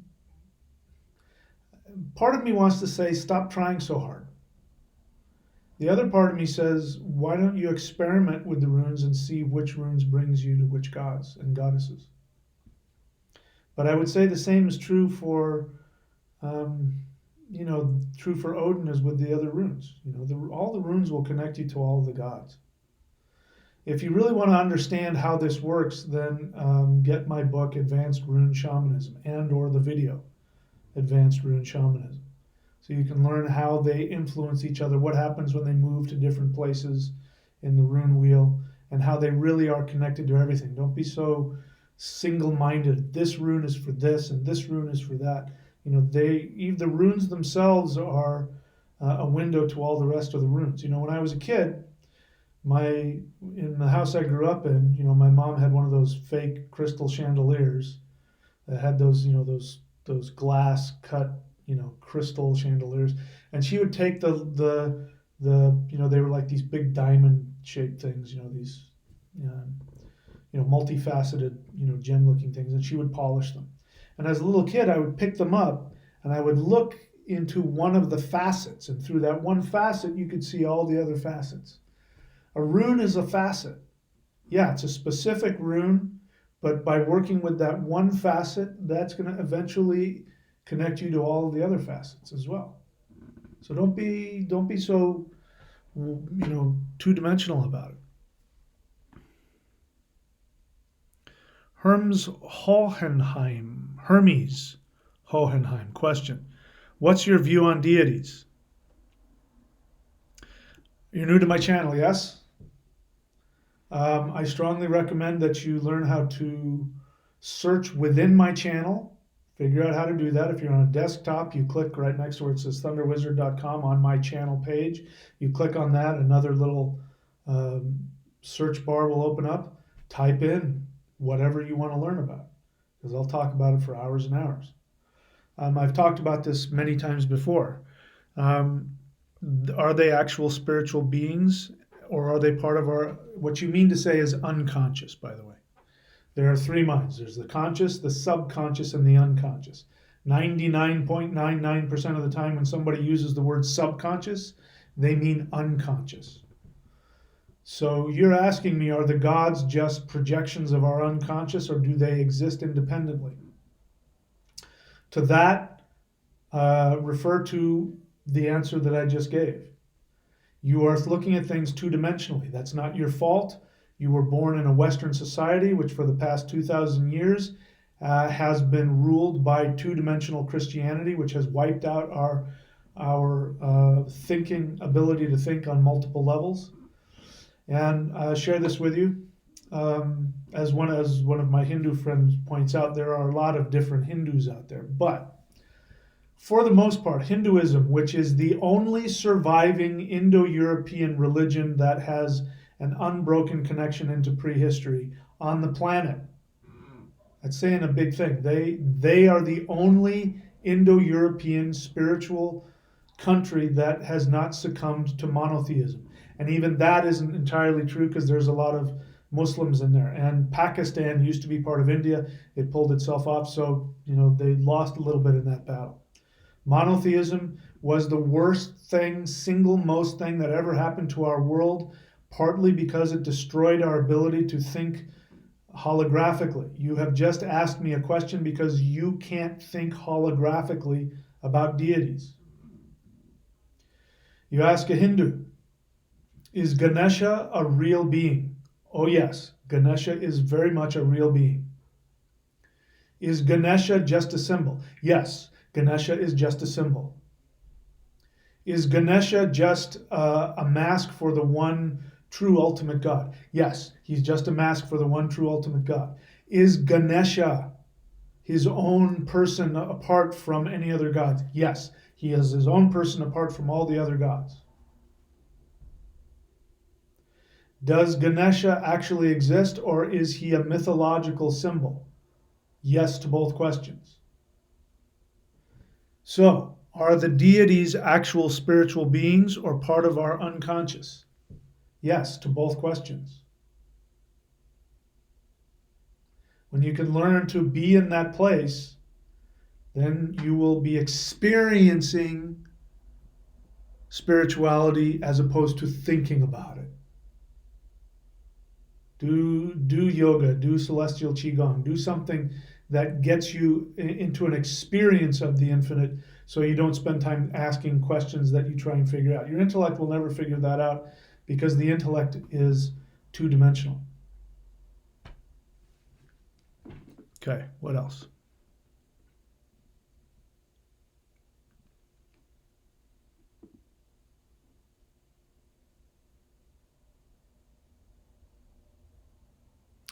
Shamanics, please don't ask me about other teachers. It's rude to them because I wouldn't like it if you went around and people talked about me behind my back. And it puts me in a position of saying, yes, I like her, or don't, no, I don't like her. It's rude to her. If, and I don't know anything about her. It's rude to me because you're not asking me about what I teach. It tells me that you don't know what I teach and that what I teach isn't of value to you. You want to ask me about somebody else. I know that's not your intention. I'm not trying to, I'm just letting you know. There are things, like this is one of the other problems that we have in our modern society. We don't know how to talk to teachers. And I've learned that, I've trained with, teachers from China, from India, from Africa. And, again, I state in my books, go up here to find my books. I state in my books that I repeat the phrase, spiritual practices that have an unbroken connection into prehistory. We don't have that in our society anymore, which means we don't know how to work with teachers. So if you go to China, in order to talk to the teacher, you have to ask certain questions. This is one of the things you learn first off. Do not ask Sifu about the other school down the street. He won't talk to you. Now, I thought that's because they were egotistical until I became a teacher. And then I understood it doesn't help you to ask me about what they teach. It helps you to ask me about what I teach. Because you're not here to study them. If you want to go study from them, go study from them. Ask me about what I'm teaching. There's all kinds of other things, but I've just learned that what used to be, teachers being pains in the ass, I found this is what's helpful to students. So learn that. Learn what it is to respectfully communicate to a teacher, not because of I do have an ego, but not because of my ego, but because it puts you in the mind frame to know how to learn. And I want to help you learn. All right, so let's see. Ghost in the Machine asks a question. Well, just because she's dead, Shmeenix, so what? It's still disrespectful to me, and it's disrespectful to her memory. If you can't, think about what I'm saying. If you can understand it, it'll be helpful for you. Ghost in the Machine. All right, and please, again, I don't want to hear all the things that you don't need to defend yourself. This is the other thing too. Have you ever watched Hell's Kitchen? When he's yelling at somebody and they start to talk back, and he says, "Shut the fuck up and listen." It's important. It's because he's trying to get them to understand something. You don't need to defend yourself. You don't need to comment. Just listen. Stop thinking. Stop trying to say something. Listen. Ghost in the Machine question. Is the Hindu way of the gods like Ganesha because of the seed sounds of their names? I don't know what you mean by that. But yeah, the seed sound for Ganesha is Gang, which is a seed sound in and of its own right. But yeah, seed sound for Odin, Om. So they do. Anyway, I'm not sure how to answer that question. I'll take a couple more and then I'm gonna call it an evening. 729, Rocky. Question: how do you connect to certain deities in your unconscious mind? What? Bear in mind, the unconscious mind is the part of your mind that you're not aware of. So you can't consciously want to connect to something on your unconscious mind. It doesn't work like that. The best way to ask your question, whether you mean it or not, is how can you connect, how can you allow the power of a deity to come into your unconscious mind and empower you and bring you more awareness? That's the best way to ask that. One of the best way I know how to do that is to do mantra and ritual to a deity. If you want to learn how to do that, go up here to astrology.thunderwizard.com, which is I'm pointing to courses.thunderwizard.com. Get a reading from me or from one of my apprentices who will look at your chart and know exactly what deity, what mantra, and what ritual your chart wants you to do, which will be designed to help that deity and energy which you need go into your unconscious mind and bring you more awareness.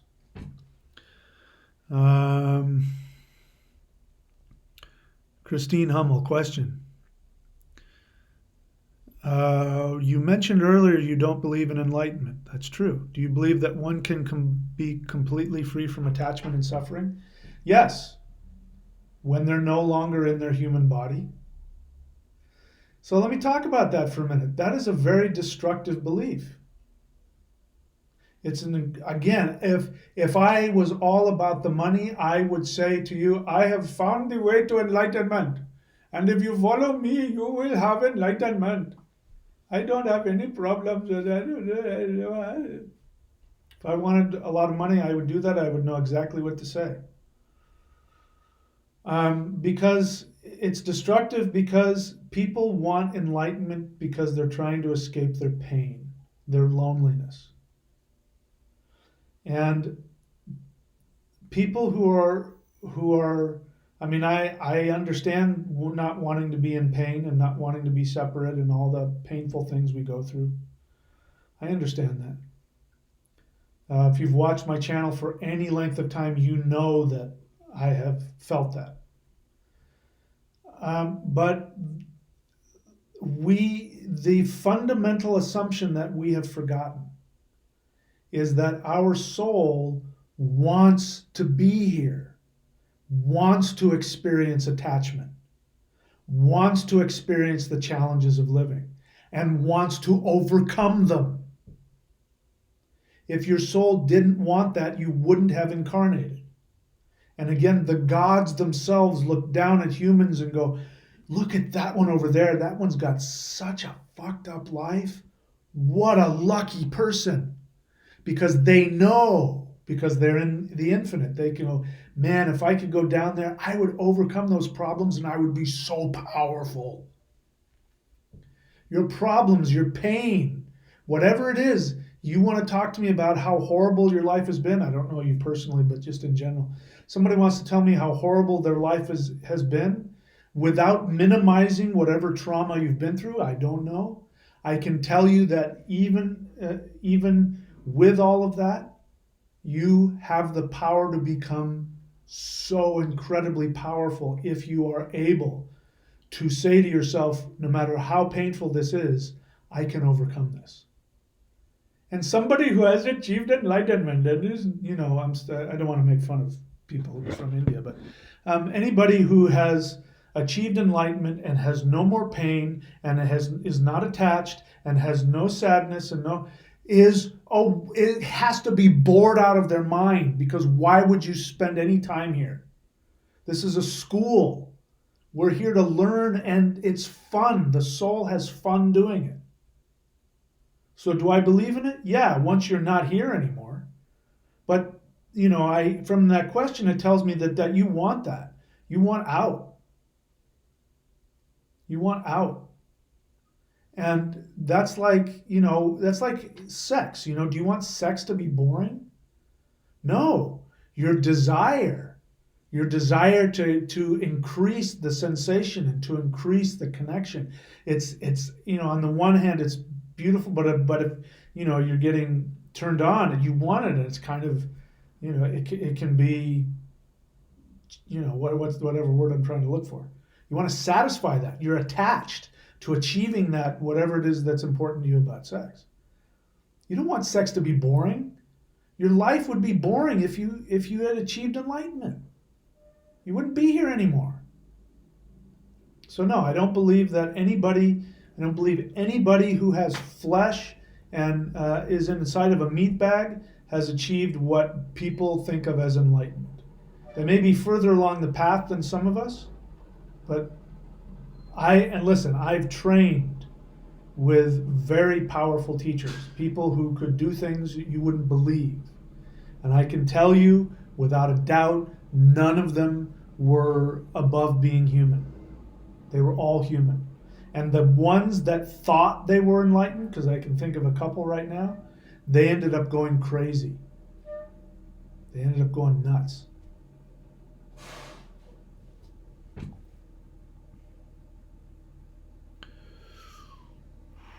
Caesar Cassiano, does your website work on phones? I will do phone or Skype if you're out of the country. Ghost of the Machine question, how would you help your enemy make peace in their next life? Make peace with them. Don't worry about if they want to make peace with you. You make peace with them. They'll take that into their next life. And if they choose to act on it, that's up to them. Okay, Shmanix, now you're just being rude. You went off on telling me how much you love me, and now you're just being rude. And because of that, my friend, that tells me that, I don't know, man. I'm this close to banning you from my channel. That's rude. Now you're rude. You do it again, and I'm going to, you can watch, but you won't be able to comment.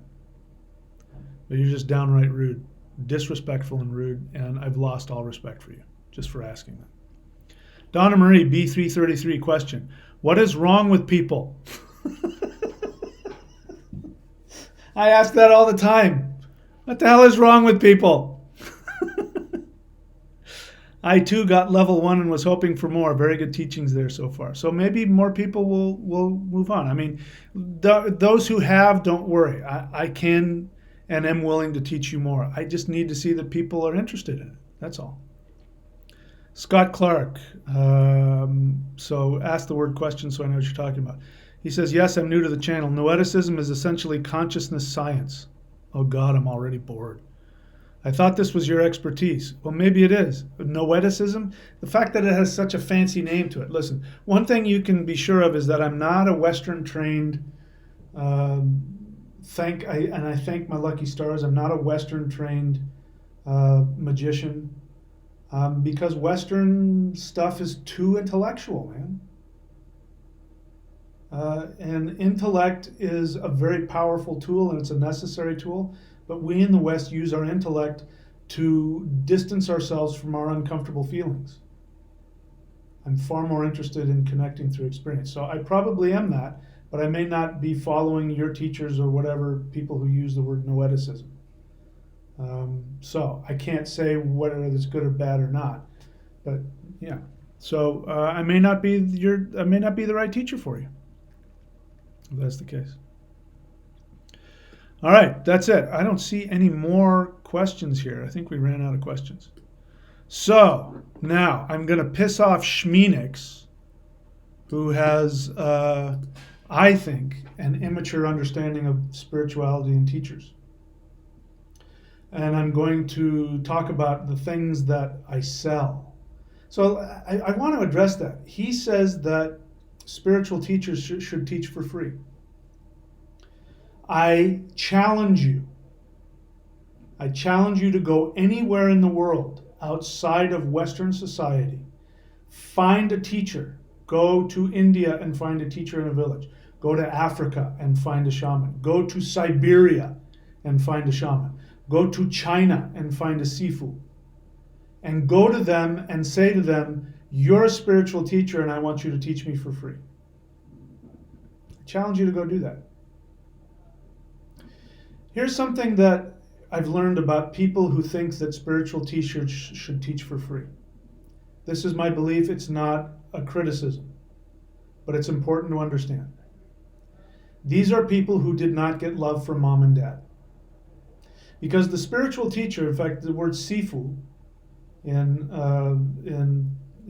Chinese culture means father teacher. And if you want to work with a sifu, guess what's going to happen? Like if you want one-on-one time with the sifu, you have to show up with what's a red envelope, what's called a lisi envelope. And that lisi envelope better be filled with cash, or that teacher won't talk to you. And I'm going to explain to you why that's important. Your parents are here to love you unconditionally. Your mother especially. Her job is to love you unconditionally. Unfortunately, many mothers fail miserably at that. And people who have not gotten that unconditional love and or processed not having gotten that unconditional love will seek out spirituality and seek out teachers in order to get that. And if you noticed, the person I'm talking about, I won't mention him, He couldn't shut up. And one thing, he tells me how much he loves me, and then in the next comment, I'll leave it up there, he starts to attack me and attack my character in a very rude way because I'm not doing things for free. Here's what the ancestors have told me. I taught for free for years. And guess what happened? None of my students learned. I thought I was going to be different from my teachers who charged me all this money, and I'll teach you for free. They never learned. The teachers, and I've got a few in mind who do teach for free, but guess what? They have an emotional need. They are creating cults. They want you to love them. There is always going to be an energetic exchange for spiritual teachings of any value. There will always be an energetic exchange. If I didn't care about you, I would not charge you money.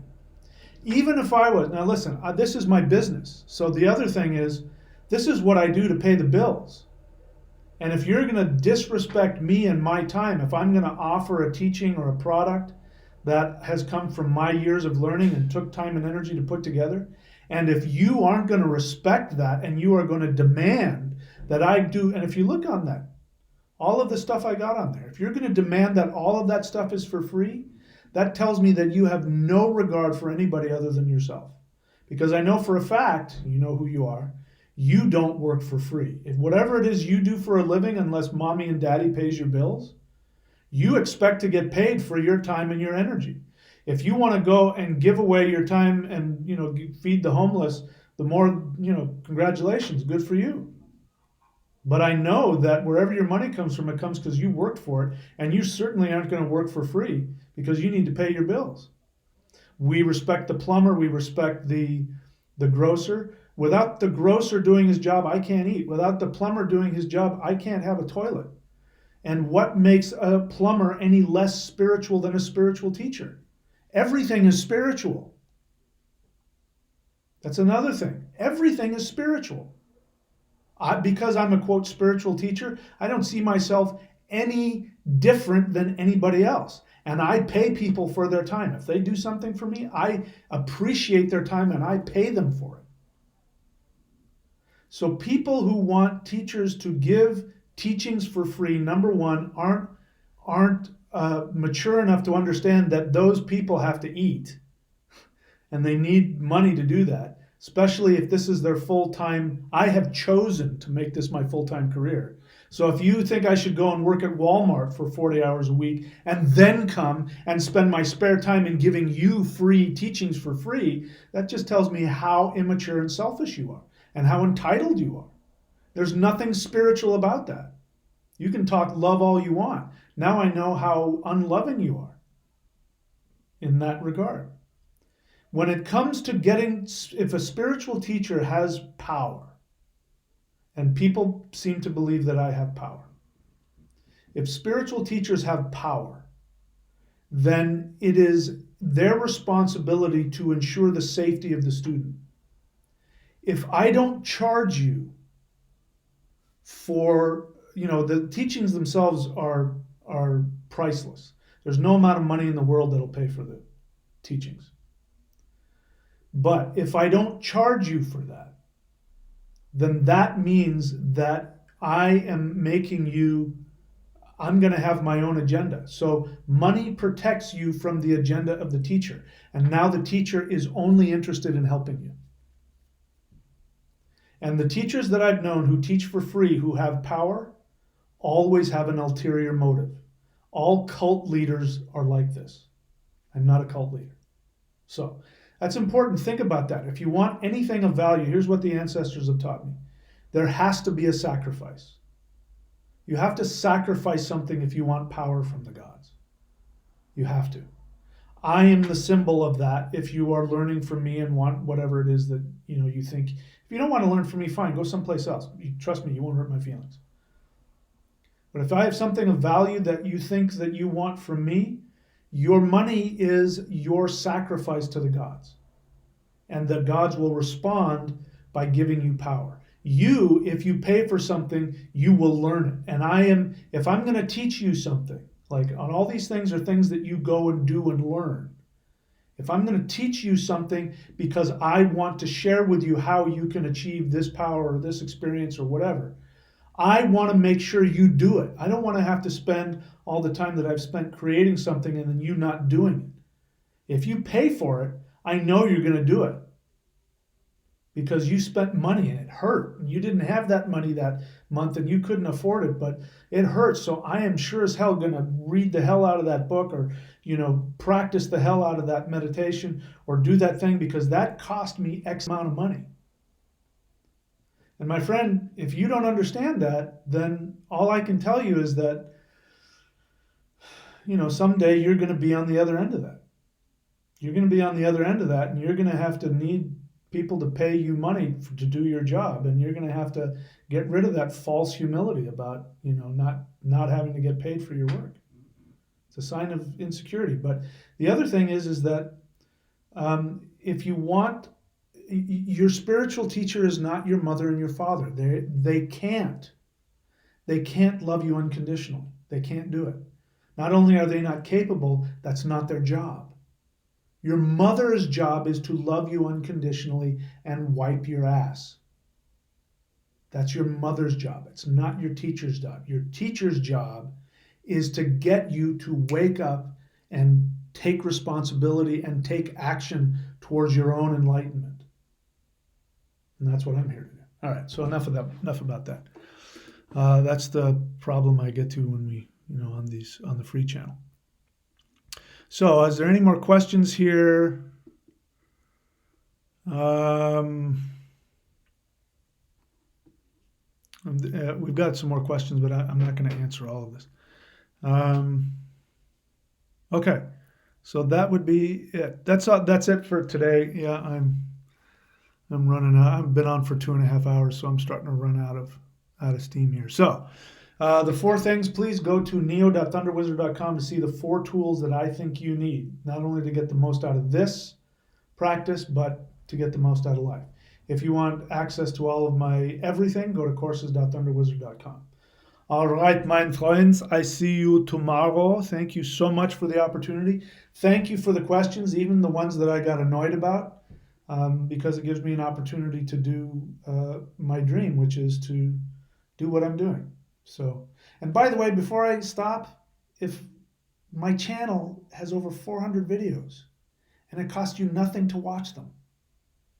So please, anybody that gets on my case for charging, then I know you haven't put any time into my channel and you haven't practiced anything. So if you really respect me and you have no money, you are welcome here.